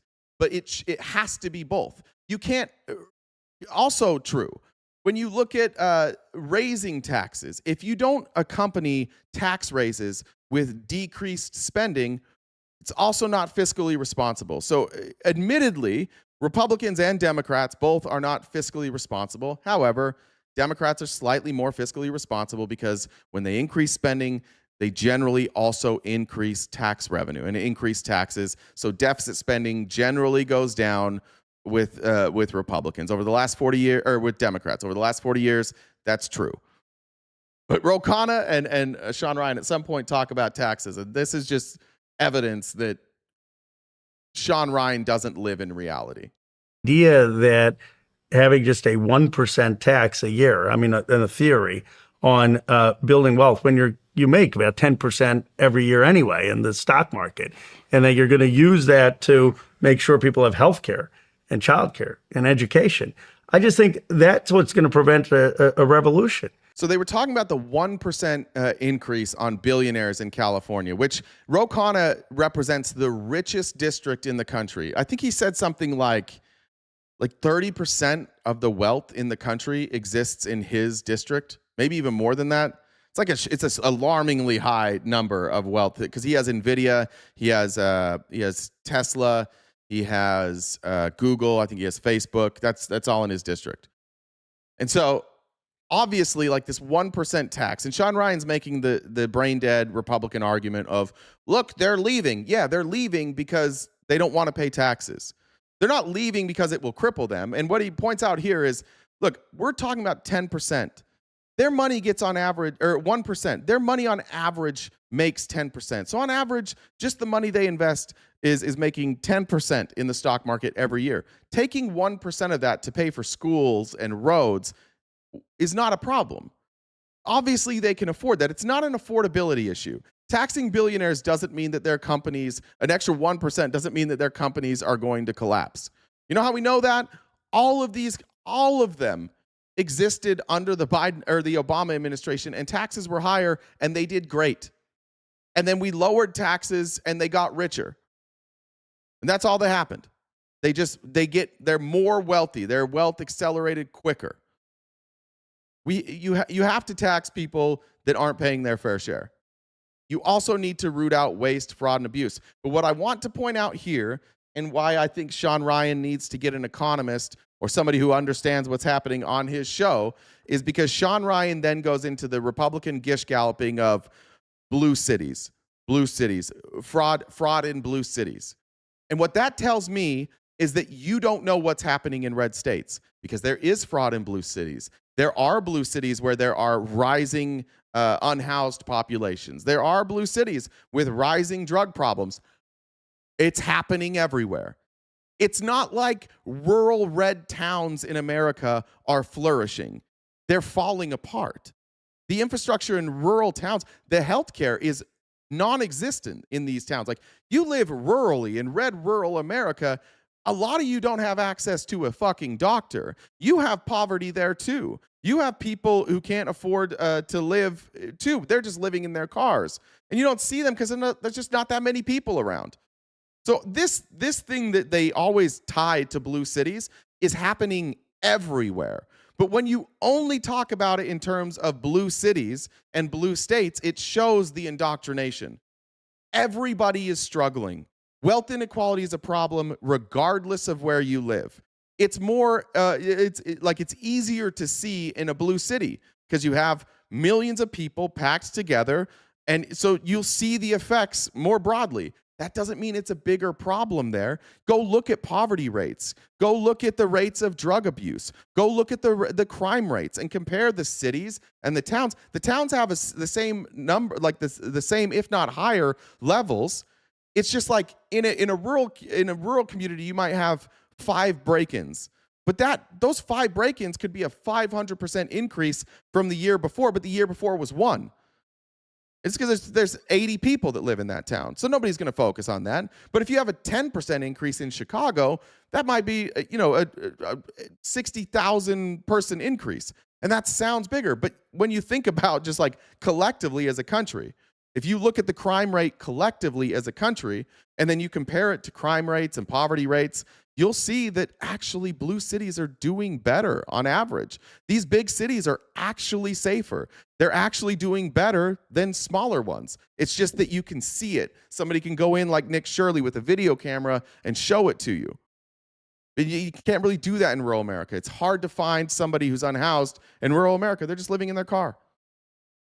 You know, think about the guys who went in Venezuela, right? And like they stick the landing despite being shot at.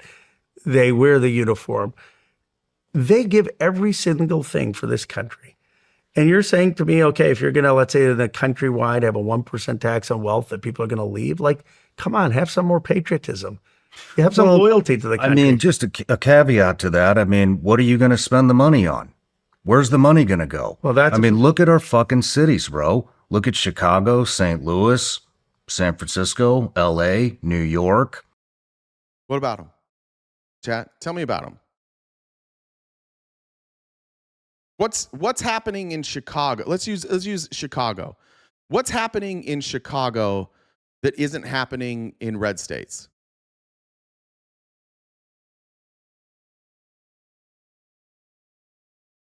I live in rural Washington. The math problem is way worse here than anywhere in Seattle. Agreed.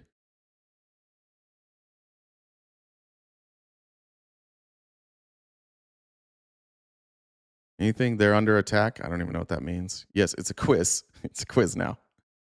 I want to engage you chatters. I want to have a conversation. I do think Republicans largely have given up having conversations. It's really, really fucking hard to get a Republican to sit down and talk right now.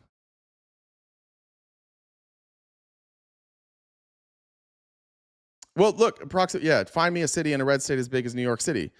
Well, it's the biggest city, so you can't. That's impossible. But when you look at crime, you have to say, like, when you look at crime statistics, and you look at, let's look at New York City, for example. Look at the violent crime rate. What does that actually tell you? It tells you the likelihood of you to be a victim of a crime.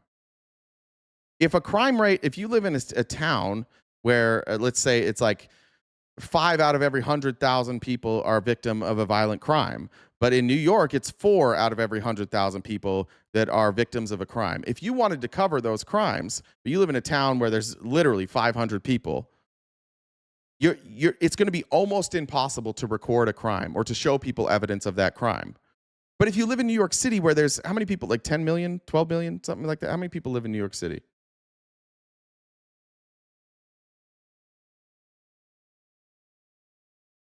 8.5 million.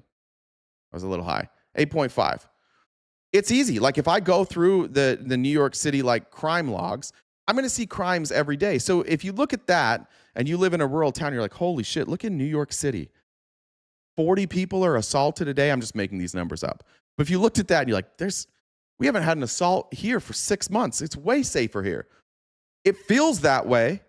It feels like you're safer in where you're at. But if you look at the statistical probability of you being assaulted, it may be higher where you're at, even though it only happens once every 6 months. It's based on population.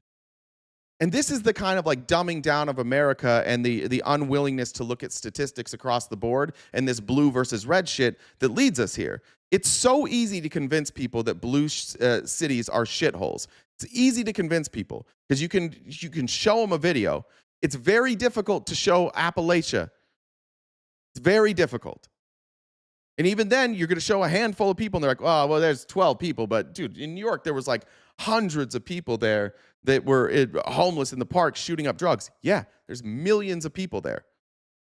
But we don't really, like, Republicans don't really do statistics anymore. You guys have decided, like, I don't know, maybe math is woke, reading is woke. I don't know. But that's how we get to somebody like Sean Ryan, who has access to incredible guests going on this rant. A caveat to that, I mean, what are you going to spend the money on? Where's the money going to go? Well, look at our fucking cities, bro. Look at Chicago, St. Louis, San Francisco, LA, New York. Tons of Minnesota right now. I mean, look at all this shit. Our cities are fucking trashed. So are our towns. Right? Yeah, we're having a hard time. It's called wealth inequality. What we're all viewing right now is wealth inequality. It's not politics. It's wealth inequality. And it's wealth inequality because since Ronald Reagan introduced trickle-down economics, which is very popular even among Democrats, is that wealth inequality exploded. And why is trickle-down economics popular? Because everybody wants to pay lower taxes because nobody trusts the government. Why don't we trust the government? So we don't have any oversight. Everybody knows the government is owned by big businesses. So what do we do about it? We fight about it. We yell at each other about it. Instead of the one thing which we could do, which I'm going to get to next, which is ending Citizens United. We could pass a bill tomorrow that would end this shit, and we won't fucking do it. This is one of those times. This is not Republican versus Democrat. It is the 1% versus everybody else. And the 1% is saying, oh, it's a red problem, or it's a blue problem. They don't fucking care what side you're on, honestly. They just want you to think it's the politician's fault. They just don't want you to acknowledge that like their money is actually running this country. Like they can pay off a politician and then write the laws themselves. And some of these politicians, I honestly believe, are completely unaware. They just think that, like, this is my thoughts anyway, so it doesn't matter that I got a check from oil. I already support oil companies. I don't like renewable energy. Well, how'd you get to that conclusion? Well, I read a study. Who funded the study? Oh, well, I saw that I don't like Al Gore. He's a big proponent of global warming. And here's a time that I caught him using data incorrectly. Therefore, I don't like global warming. Well, who put that in your head? How'd you get those studies?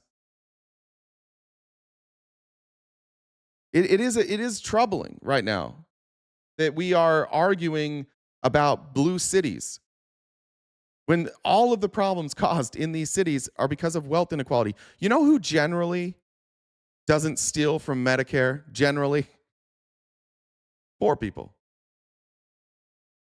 Who is it? When you look at the people that have actually stolen from Medicare, like, again, it's people who are who have connections and they've created these networks and they make a bunch of money and then they don't really care. But is that actually what's hurting you? Is that actually why, like, blue cities are struggling? Is that why rural communities are struggling? Is it because of the welfare fraud? No. We have plenty of money. We just let 1% of the people keep it all. We have a fentanyl problem. Yeah. I mean, and where's all the money going? It sure as fuck isn't going into this country. You know where it's going? It's going to Ukraine. True. It's going to Israel. True. It's going to fight war in Venezuela. True. It's going everywhere but here. It's also staying in the pockets of the 1%. Because if I hate to tell you, if you are worried about the 8 or 9 billion, if that number is ever verified, which I don't think I'll be surprised if that's verified, of fraud in Minnesota. Let me find what this number was. The amount of money that we don't collect in taxes. How much a year does the U.S. lose in unpaid taxes? What you guys? We pulled this number the other day. The last number we have is I think 2022, $700 billion in just people who didn't pay their taxes. Now, if you go look at, like, how we audit, it is very easy for the IRS to collect taxes from you and from me.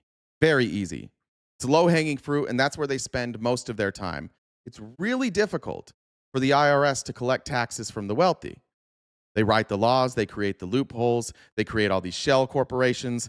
Like, when the IRS audits me, which I've been audited, it's not very difficult for them. But auditing Elon Musk, auditing Bill Gates is a fucking nightmare because they do everything they can to hide their money. And so think about the story that was during the Biden administration that became a huge story. Hiring more IRS agents. It was, what was it, 80,000 IRS agents or something like that? What was the number of IRS agents? Was it that rings a bell in my head? How many IRS agents did Biden try to hire? 87? When you look at that story, like, that one's pretty telling. The reason for hiring more IRS agents was twofold. One, they looked at that $700 billion that we're not getting, that we are owed, right? That is theft. There is no difference between that and people taking money for daycare fraud. There's no difference. It's stealing from the government, regardless. So when they looked at that number, and this is a massive number, and they're like, all right, well, how do we fix this? We've got to hire more people specifically that can deal with complex cases. So they needed to hire those people, but they also needed to hire a bunch of people to replace boomers who were leaving the IRS, like career IRS agents that they had to replace. So inside of that number was also replacing people. And then you also had IRS law enforcement, people that actually, I think it's like less than 200 people that actually can carry a gun and do law enforcement. And what was the story that came out? Joe Biden wants to hire 80,000 armed IRS agents. Who do you think's behind that story? Rich people, right? the ones who don't want the IRS to come look into them. So they find a part in there about the people that are armed, and they go down and they pay their Republican buddies. They're like, hey, put this story out there. This is crazy. They're coming after me, man. I gave you $2 million, and now you're just gonna sit back while Joe Biden comes after me, dude. I pay my taxes legally. They're just trying to fleece us, and the people in Congress are like, oh yeah. What do you think they're incentivized by? You think those members of Congress went and did their due diligence and looked up their donors like, I wonder if their donors are paying their fair share? Fuck no, they didn't. They went right out and they just repeated the same line in unison. And again, like, that hurts me, that hurts you. And that wouldn't happen if we didn't allow these people to buy our politicians. So if you're upset about the 8 or 9 billion in Minnesota, but you're not upset about the 700 billion that we don't collect every year in unpaid taxes, then I'm afraid that you don't really care about fraud unless that fraud is done by poor people. And then it's in a blue state. Poor people in a blue state, that's fraud. Rich people anywhere else, that's great, because capitalism, baby.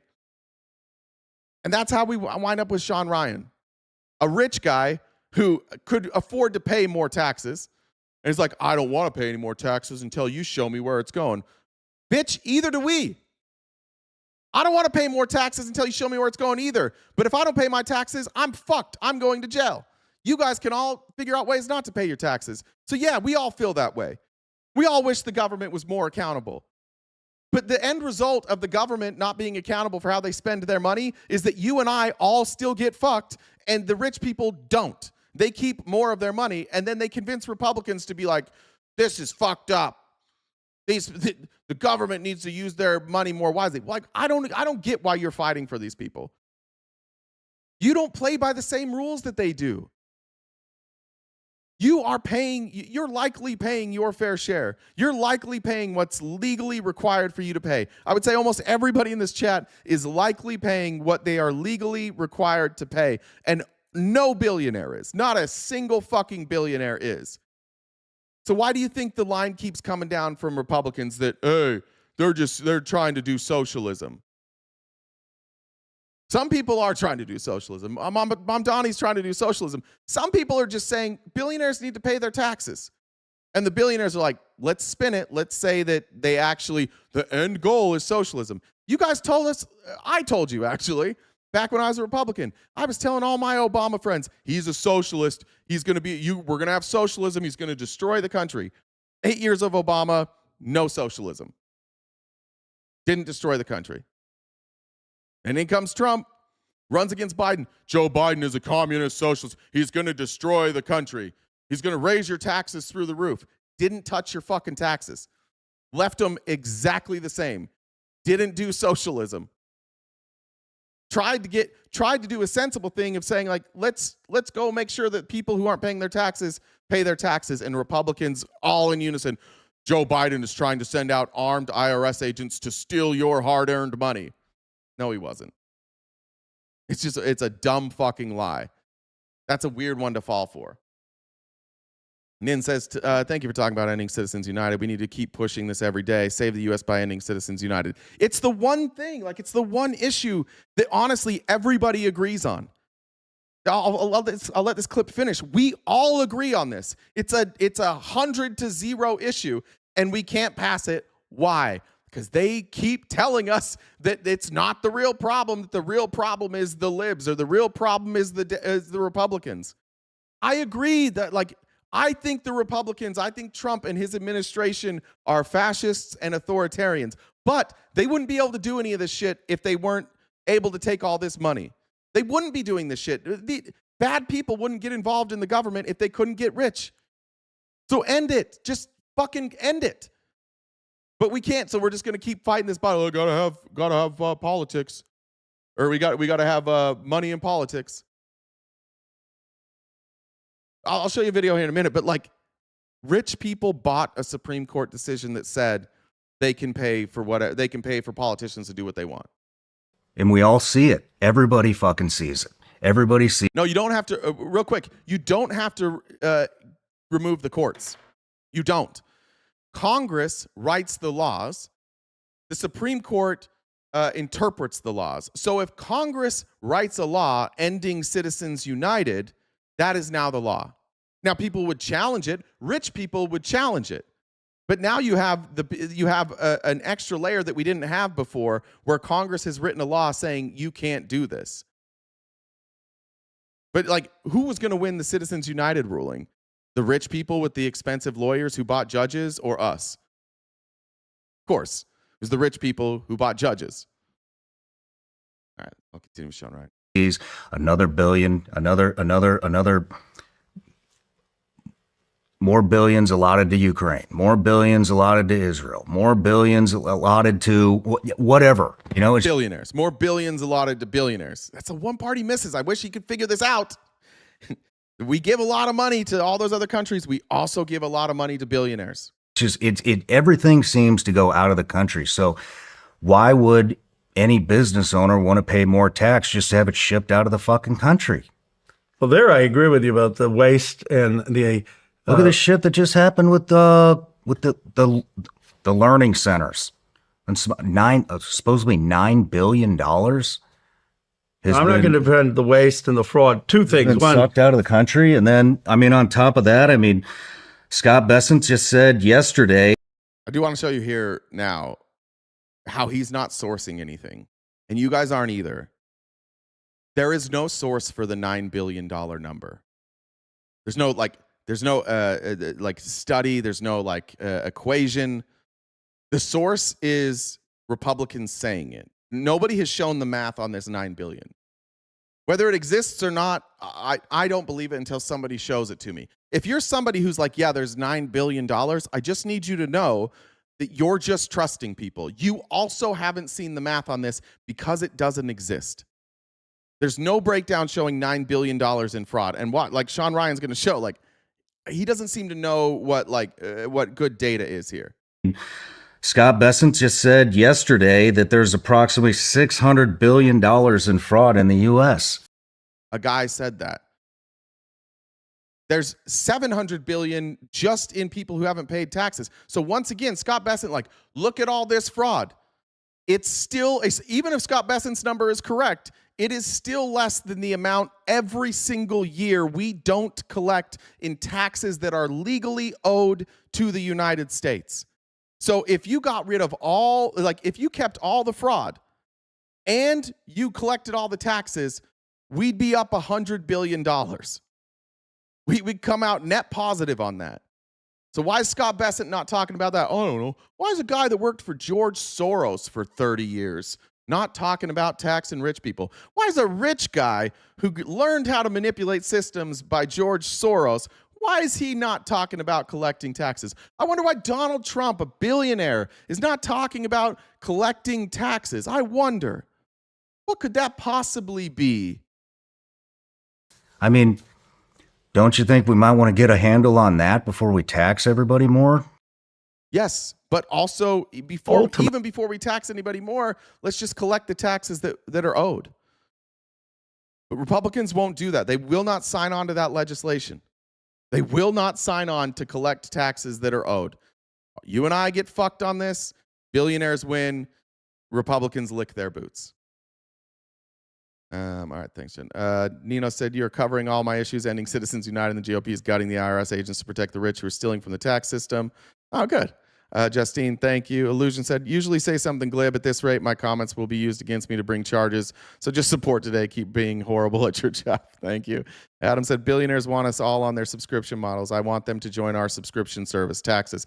That's a great fucking point, Adam.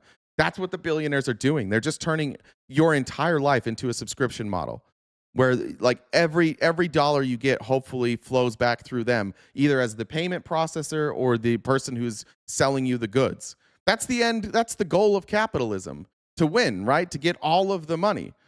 So then if you set up a system where the people with all the money, it's rigged in their favor, they're going to get all the money. We shouldn't be surprised when they're not giving their share back. Their goal is to have it all. And they think that with all the money they have, they're going to do some good. So then they go out and they give $5 million to charity, and they're like, look at me. And did it fix anything? Probably not. Jessica said, wooden tent, steak, kick it. Jesus. Jesus. Thanks, Tanya. I did not read that. Got all those. Did I miss any here? All right, let's jump into this video.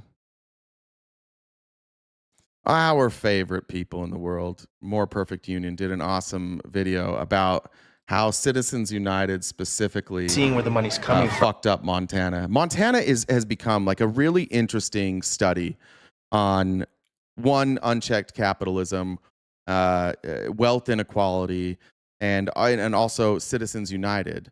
The radical change in Montana over the last 15 years is alarming for people in Montana. I think a lot of us don't notice it, but they went from being like a pretty rural, conservative, Christian, like pull yourself up by your bootstraps kind of state, where they had a lot of pride in their work ethic, and they were farmers and they were ranchers, and they built businesses. And now they've been flooded with money. Like wealthy people have said, like that were in San Francisco, that have suddenly had obscene amounts of wealth. They're like, oh, look at those beautiful mountains in Montana. I'm going there. I'm going to buy land. And then they just they buy up land, they buy up houses, and the people that are just less rich than them, then they buy up what's left, and then the people lower than them buy up what's left. And eventually you have this whole class of people in the bigger towns in Montana that are sleeping in their cars, because where they live and have worked their entire life, they no longer can afford to live in their own city doing the same jobs that they were doing 15 years ago. And you have, weirdly, like Republicans, like Tim Sheehy being like, oh, well, you don't deserve a living wage. It's like, bitch, I've been doing this job for 30 years. Why do I suddenly not get a living wage? Because maybe their wages have gone up every year, but it doesn't keep up with how much it costs to live there. So More Perfect Union again went to Montana and talked about the effects of Citizens United. It's incredible. It's an hour long. I'll try not to jump in too much, but here we go.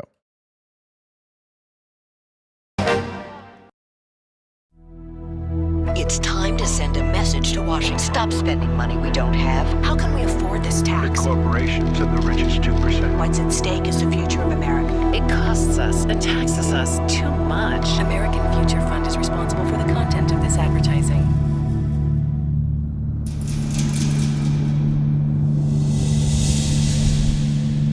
I knew right away. I don't know why I say it's all against our guys. This is a Republican state. Like, this is decimating a Republican state. Republicans, this is for you. This can happen in your state. If you live in Salt Lake City, if you live in Boise, Idaho, it's happening right now in your states. If you live in Boise or Salt Lake, you know goddamn well there are more people sleeping on the streets now than there were 10 years ago. And what's the difference? Both of your states said, bring in the rich people. We'll cut your taxes, relocate here. Hey, this wasn't going to be the usual story on campaign finance. One of the first surprises was finding myself driving the dark streets of Denver with attorney Alan Schwartz, who shared kind of a strange experience. It was early January of 2011, and my wife, who had just been reelected to the Colorado State Senate, got an email from someone who claimed to have some information about a group that had sent out some attack ads against my wife. The guy said he had some documents, and a week later, I heard from this individual again, still not identifying himself, but telling me that if I wanted to see the documents, then I needed to get them that day. Had to be that day. Had to be that day. Schwartz agreed to meet the guy who said the documents were stashed in a safe house that he would take him to. I didn't know where we were going. For the half hour that we drove from Denver to Littleton, he told me his story. Mark it. Mark Seibel? Seibel, right? Seibel, yes. There we go. Basically, everybody... The man with the documents was Mark Seibel, a convicted felon who'd spent most of his life living on the streets. One night, while staying at a known drug house near Denver, I found these buckets of documents. That's a good point, Keith. And I think that is important. Like when you said billionaire Democrats like Bill Gates are buying up all the land, I agree with you. But be honest, billionaire Republicans are too. Like, again, this isn't about Republican or Democrats. It's about billionaires. Even if like just Bill Gates, you can say he had all the good intentions in the world. Just by him going up and sucking up the land, that raises the price on everybody else. The problem is billionaires. He says a friend found in a stolen car. I found pages and pages of like a particular politician's name, like, would be written, like 20 times on a piece of paper. And then there'd be one that was cut out and an arrow pointing to it and it'd say, use this one. A lot of cut and paste things going on. I took pictures of all the mailers laid out. I took pictures, kind of grouped things into categories. Somebody had transported them from Montana to here. It was P.O. box to P.O. box. It was just something wasn't right about him. It was a very weird story that Mark was telling me. Everything about it was odd and peculiar. So this is the house? This is the house. Gentleman who was living here, who was keeping the documents, opened the door. He was blind. He reaches out, though, and he grabs me by the arm, and he pulls me into the house. And I immediately see that there are several boxes, 4 or 5 very large containers on the floor. I could tell that law enforcement would find them very important and interesting, and I was determined to get them in the right place as quickly as I could. The boxes did turn out to be both interesting and important. And they eventually ended up in the right place, here, with the Commissioner of Political Practices in Helena, Montana. But that's a story of secrets and money and politics that we'll come back to. First, I need to tell you what's been going on in Montana's elections. I got to Butte on the 4th of July. On the surface, there was the usual hoopla and fanfare. Marching bands, flag twirlers, Shriners, mermaids, and of course, politicians of. I've talked. This is crazy, Sky Morgs. I think you're purposely doing this. You said the problem is billionaires, but doesn't want to talk about the multi-billion fraud being committed in Minnesota. I've literally talked about that every day for 3 months. We've talked about it multiple times today.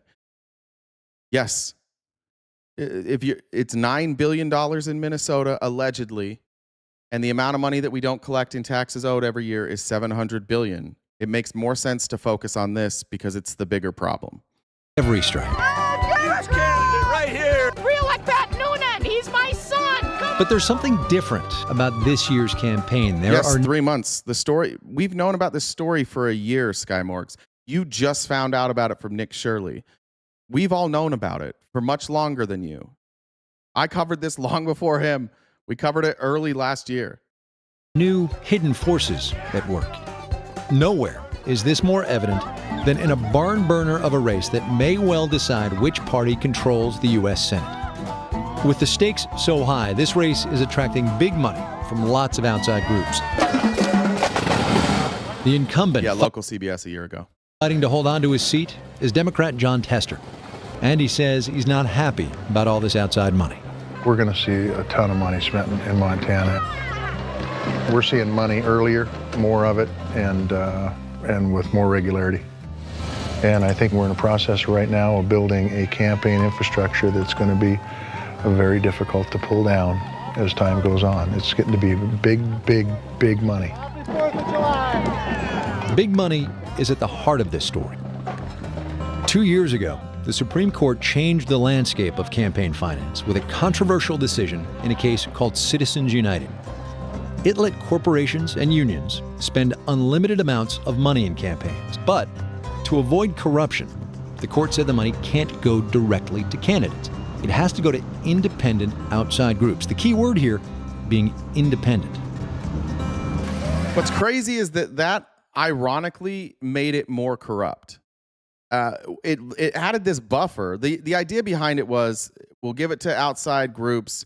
They'll control it. It won't be. Then you have this layer of protection between them and the candidate. But now you can do and say anything. Now, like if it's outside groups, they can lie, and the candidate can't be held accountable for it. So if they make a bunch of ads that lie about their political opponent, the candidate's not held accountable for it. So ironically, whatever their intention was, it backfired spectacularly. It has allowed all of us to become far more misinformed than we should be. One supporter of Citizens United is Tester's opponent. See you later. 6th-term Republican Congressman Denny Reber. You dropped it. This is a couple years old, I think. If you believe in the First Amendment, which is Sorry, I said free it was. speech. I think I said it was more perfect union. It's Frontline. This is 2 years ago. You got a good tan on today. Why, thank you. Then you better believe in political free speech. What's more important in this country than political free speech? Because it's what guides us. It allows us the opportunity to govern ourselves. Over 1,000 have left limbs in Iraq and Afghanistan. But Congressman Rehberg voted against additional critical funding for prosthetic John Tester votes to raise taxes. It's not hard to find political free speech in Montana today. You see it all the time in what seems to be an endless run of political attack ads. And voted to raise the debt limit 6 times. And the amount of money being spent is amazing. It could be $20 million on broadcast television. How do you like them apples? In the state of Montana. So long as I know where the apples are coming from, I'm all right. That's the question. I don't know where the apples are coming from. Right, we don't know where the apples are coming from, and that's the problem here.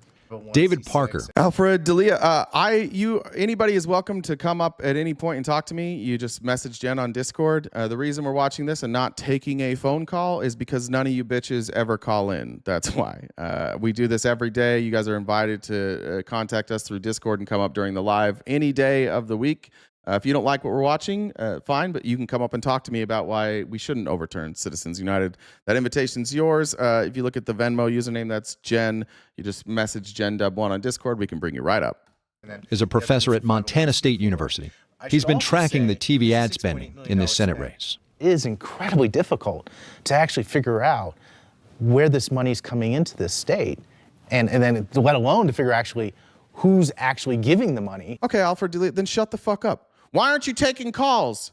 Here's how you take calls. You'll dox and shame us. Well, then shut the fuck up. You guys do this every day. Why aren't you talking to somebody? Here's how you do it. I'm not coming up there. What are you doing here then? Like, I don't get you. What are you? Parker's research shows that a lot of new groups had gotten into the Montana Senate race this summer. So you've been out at every television station in this state, right? Nearly, yes. Almost. Asked for the record, you looked it up, you added up all the money. What do we know about where that money's coming from? Well, yeah, $6.8 million was spent on broadcast television in the Senate race through June. About 68% of that money comes from outside groups, 68%. The debate topic right now, if you want, Dylan, should we undo Citizens United? Should Republicans and Democrats and voters force their legislators to undo Citizens United? Write a law that says you cannot take corporate money in politics. In fact, no money in politics. My argument is that there should be $0 allowed in politics. That, like most countries, that the elections should be paid for with taxpayer money, and what those elections should include is just debates. You can go campaign, you can go do stump speeches, but you don't get to raise a bunch of money, run political ads, TV commercials. That you just have to have good old-fashioned politics. Get rid of the commercialism, and then we could have decent politicians again.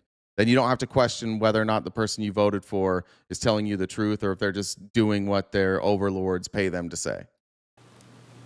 That's amazing. Right. You know, that's not the political parties, that's not Tester, and that's not Rehberg, but that's outside groups. He was the deciding vote to pass the health care law, which... Here's why Parker thinks that matters. Overwhelmingly, it's not the candidates themselves who are actually running for this office or basically telling their stories. It's not even their parties here within the state. It's these outside groups. They're calling the shots in terms of what's being talked about in this race, more so than the candidates. That's the problem. Tell Congressman Rehberg government fences and drones are wrong for Montana. So who are all these outside groups calling the shots? We affectionately call the war room. Got it. To find out, I had to go all the way to Washington, D.C., where I was taken inside one of the Democrat... Wouldn't it be great if you had public broadcasting they could have their debates on? No, that's woke. We need Fox News and OAN. Key super PACs, American Bridge, 21st Century.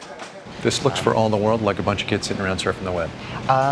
For the most part, yeah, but they are very smart kids, and they know what they're looking for. Rodel Molyneux, the president of American Bridge, showed me around. Tell me what these guys are doing.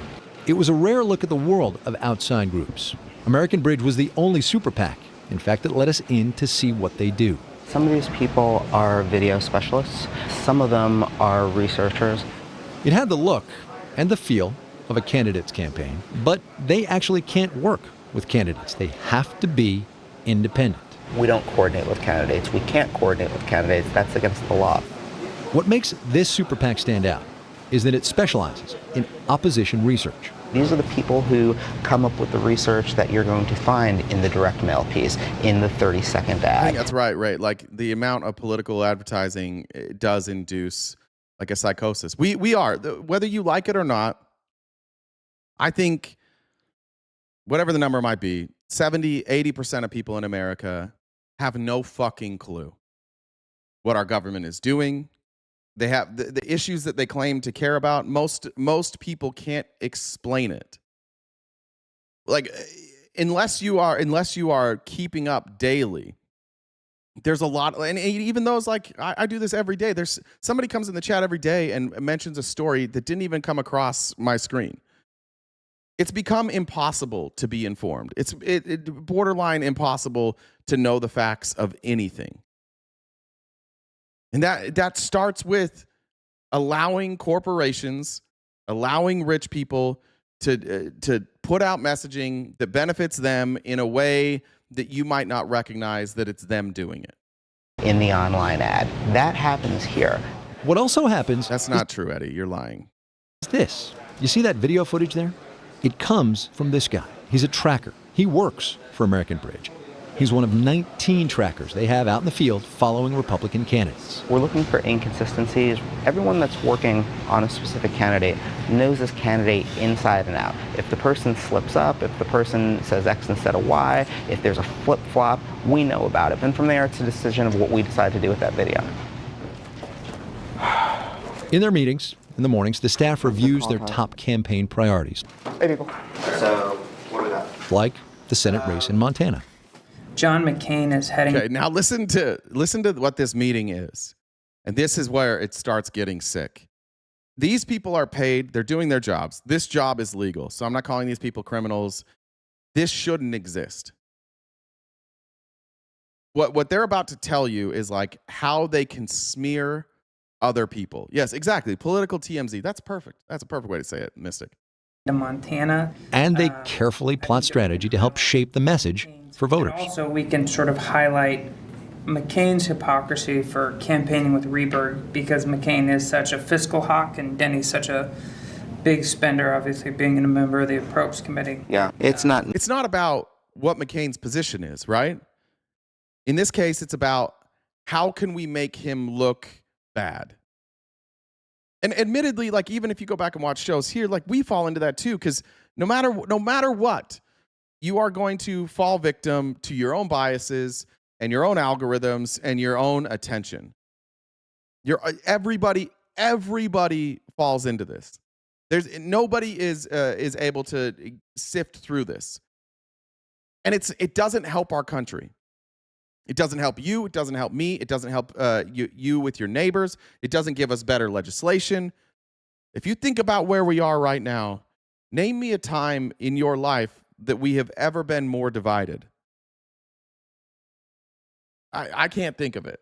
And it really is just every day sifting through shit, trying to figure out what's real and what's not real. And there's a reason for just think if you were a billionaire, right? And you don't really, because we're dealing with basically Republicans and Democrats who really aren't going to move your taxes around that much. And those taxes don't really affect you that much either. What's interesting is what they really want is protection. What they really want is loopholes. What they really want is to not be investigated. And so let's say I'm Bill Gates. And the way that I'm running my company, like I'm able to dodge taxes. I'm hiding this money in a foundation, whatever you say. Maybe you're doing some sort of medical shit that people don't like. And I don't want anybody in this country to talk about me, Bill Gates. I don't want you guys to look into me. Now, I can't necessarily stop the investigation. That's too obvious. What can I do instead? I can give a bunch of money to these people and have them spin narratives all day that keep you arguing not about what Bill Gates is doing, but whether or not John Tester or Tim Sheehy is more honest. And then you watch 20 ads like, oh, John Tester went back on his promise. What a piece of shit. Or, oh, Tim Sheehy faked his military service. God, what a scumbag. And every ad is that. And Bill Gates is like, cool. Nobody's talking about me. Yeah, look, like it or not, that's what happened with Nick Shirley. I'm not necessarily saying that Nick Shirley got money from these people to distract, but Nick Shirley put out a story. And everybody that's rich and powerful that didn't want to talk about the fact that we just covered up the Epstein files on the same day, they all flooded the airwaves to amplify Nick Shirley's message. Whether you believe it or not, it doesn't really matter. Just think about that. Just think about how it's possible that the government gets caught covering up the Epstein files. And on that day, the only thing anybody wanted to talk about was Medicare fraud, which happens all the fucking time, which is a crime and should be investigated, but it happens all the time. It happened in Florida this year. Tim Scott's company defrauded Medicare for $1.7 billion, Rick Scott. It's a thing that happens a lot, but on that day, the wealthiest people, the most powerful people said, let's amplify this message. So maybe Nick Shirley got paid, maybe he didn't. I don't really care. It was useful to them. And it's clear that they didn't want you talking about the Epstein files. It's clear that that's what they wanted the message to be. Nearly as sexy as I think some people would want it to be. Cool. Boom, that's it. Thanks, us. Now, this is mostly public information. You just need to know where to look at it. And what you do is you put together the political history of a candidate, every vote that they've ever taken, every political statement that they had made, any contradictions that you might find, business dealings that they might have had before being in Congress, or even business dealings they had while they were in Congress. I'll never support nor take a pay raise. Here's where their research. Like, I'm even watching this chat, and like we're watching it in real time. How deluded we've become. We're showing you a video right now about how people manipulate American minds and how they use money to stay in power. And nobody on the right wants to talk about this. Again, you're just mad at me. Like, this is way more important than Nick Shirley. This is way more important than fraud in Minnesota. But you woke up to fight today. You woke up to yell at libs today. Somehow, and this is both sides, like sometimes we wake up and we're like, that's the fucking enemy. That's where I'm going to focus on today. And that stuff should be talked about. It is important. But what's wild to me is when we talk about something that's obviously more important, the amount of people who don't want to talk about the important stuff is crazy. We shouldn't ignore everything else. We have to cover that too. But how in the world are we watching a story that could fix politics overnight if we just ended this ruling and we're like, fuck the libs, fuck the Republicans? Off. They share it with other outside groups who then make ads that show up in Montana. Ads like this one, made by a group called Citizens for Strength. Love ranked choice voting, Dylan. I'm a big fan. And Security Fund. Dennis Reberg billed taxpayers over $100,000 to lease an SUV. What's interesting about ranked choice voting, I would add that to here too. Like, look at Alaska and ranked choice voting. You know what Alaska basically has done with ranked choice voting? Is said, fuck the Democrats, fuck the Republicans. And now Alaska's like, we're not doing this party shit. So ironically, like that duopoly that everybody complains of, everybody knows the two-party system's a problem. Ranked choice voting actually fixes a lot of that. And so I'm a fan of that too. I would include ranked choice voting along with ending Citizens United. This ad is like so many others that have been running this year. It's hard-hitting and negative. Raise his own pay, giving himself thousands more per year at our expense. Also represents a growing trend in campaign finance. Secretive outside groups that are trying to influence elections. We need a balanced approach, not pay raises and perks. At Wesleyan University, I found Professor Erica Franklin Fowler. She's made a specialty of studying these kinds of ads. So I asked her how Citizens United has changed things. Citizens United case and a couple recent decisions just prior to that have led to a more relaxed atmosphere in which outside groups can do just about anything that they want to do in terms of political advertising spending.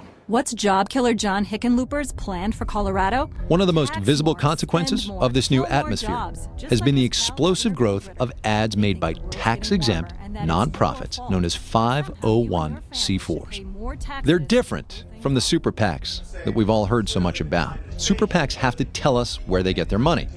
But the 501c4s? 501c4s are not required to disclose their donors. And there are ways in which they can get around having to do so. So there are certain advantages, and strategic actors are maybe more likely to want to funnel their funds through a 501c4 than they might be other types of outside organizations. Strategic actors. Strategic actors. Help me understand. Yeah. So if I want to contribute. Accent. Thank you, Jen and RTP. Have a wonderful weekend. I'll be rooting for Niners and Chicago for this weekend. After that, your ass down. Thank you. Money that is intended to benefit a particular candidate or a particular political party. But I don't want that money trail to come back to me. I'm going to choose a different way to give money than I might otherwise. So that would be a 501c4, right? Which doesn't have to disclose its donors. Exactly. It's time to send a message to Washington. Stop. Turns out, 501c4s can keep their money trail hidden by talking about issues. This is where by it gets saying sick. that issues are their primary purpose, not the election or defeat of a particular candidate. How am I supposed to know, though, as a reasonably intelligent voter, what's an issue ad and what's a direct campaign vote for this guy ad? Because you look at them and they look the same. They look almost exactly the Right. same. So how do I know? So the key difference, or at least what... Micah, come on. Micah, that's some solid trolling, Micah. Well done. outside groups have been falling back on as the key difference Right. are the use of magic words. I love that. Magic words. Magic words. That's not your invention, though. Where did that come from? No. So that comes from a footnote in a Supreme Court decision from the 1970s, in which the court speculated about the types of words that might most set apart election ads from pure issue ads. That footnote, it's right here, number 52. Use these magic words. Vote for, vote against, elect, defeat, and you've clearly got a campaign ad. Avoid the magic words, and some outside groups argue you have an issue ad. Yeah, sometimes. That's we have to all be able to agree that's pathetic, right? That as long as you don't say those magic words, you're good. You can just, that's the difference between an issue ad and a candidate ad. We all agree that's pathetic, right? That distinction is hard to see. All right, so help me out. Show me, because Good. I watch a lot of political ads, and you can't really tell. Mm-hmm. All right. I asked Fowler to walk me through a 501c4 ad, like the one that's playing in Montana, from Citizens for Strength and Security Fund. He's one of the wealthiest members of Congress, a multi-millionaire. Dennis Reberg billed taxpayers over $100,000 to lease an SUV. All right. Guy's like, what the fuck is that ad? It's so stupid. Watching these ads now, they've gotten a little better, but what if you could just watch TV without seeing these shitty ads all the time? Who's voting for that? He leased an SUV. What? It's crazy. What is, yes, anti-Reberg, but what does this have to do with the issue? What's the... Leroy Jenkins, So send they that to me, will actually you? haven't gotten to it yet. Okay, we're a third of a way through. We're halfway through a 30-second ad. Reberg promised he'd never support or take a pay raise, then voted 5 times. All right, wait a minute. They don't like the SUVs, they don't like the pay raise, and they don't like the SUVs again. I'm still waiting for that issue. Then voted 5 times to raise his own pay, giving himself thousands more per year at our expense. To cut the deficit, tell Congressman Reberg, cut the waste first. We need a balanced approach. Deficit, right? Deficit. That's cut the deficit. Cut the deficit. So they didn't say vote for, they didn't say Reberg for, or Tester for Congress, but they Correct. did say the word deficit. They did say the word deficit. Bang, that's an issue ad. That's an issue ad. Okay, really? By the magic word test, that would be an issue advocacy ad. Now, you and I both know that this ad is aired during election cycle Right. and is intended to help John Tester. I wanted to know more about the group that made this ad, because you can't tell much from its name, Citizens for Strength and Security Fund. So I went to their website, and here's what I learned. They're a 501c4, a social welfare group. They're an issues advocacy group. They tell me that a couple of times. But that's it. There's no people listed. There's no address listed. There's no phone number listed. They make it really hard to find out who they are. Yeah, I like that, CSS. The only solution is state, federal provided campaign allotment that cannot be increased as in equal measure for all candidates. Yeah, if you want the best candidate, then you have to say that everybody has to have the ability to be a candidate. And the reality, like on paper, everybody has the ability to be a candidate. But if you don't have money backing you, you really don't. If you can't fundraise, you don't. And I just frankly, I don't give a fuck if my lawmakers are good at fundraising. It's not part of, it's not a qualification that I think matters to be a lawmaker. But in order to be in Congress now, you have to be good at fundraising. So there's a lot of probably great lawmakers that never even step foot or even think about running because they're like, I don't want to go raise money. I wouldn't. I'm not even saying I'd be like a great candidate, but I would not fundraise. I fucking hate that. When I worked for the GOP, we had to fundraise. I hated it so much. I hate calling and asking people for money, especially knowing that, like, is the money really going to help? No, it's going to go run an ad. And then, like, if they spend that money, is it going to change that much for them? Probably not. The only way we know who they are and where they are is one piece of paper. It's a thing from a media purchase, and it lists some of the corporate officers, and then it gives the street address, Citizens for Strength and Security Fund. It's 1718 M Street Northwest, Washington, D.C. This is M Street, 1708. It's on the left. 1718. That's a good point too. Yeah, like especially in states, if you can't survive off $30K a year salary, you can't run. It's a full-time job that you can't support yourself doing. Yeah. For state representatives, there's no money. Yeah, 1718. All right. I'm going to go figure out what's going on. Sir, could you just wait one sec?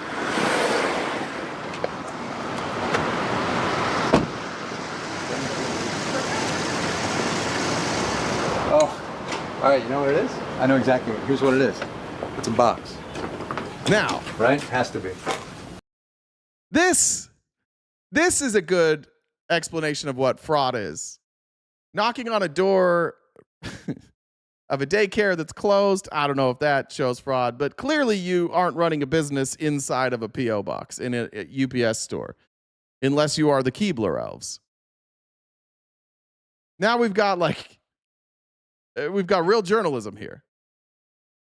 These are the organizations that are running these ads.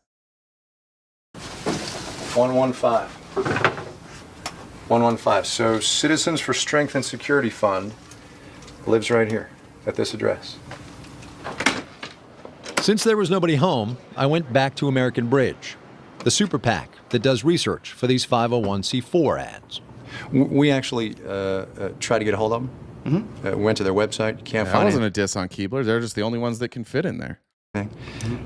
We did track down an address, which, as it turns out, is here in Washington, D.C.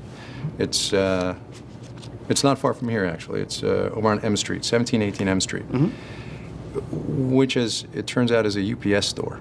And you go in and they've rented a mailbox there.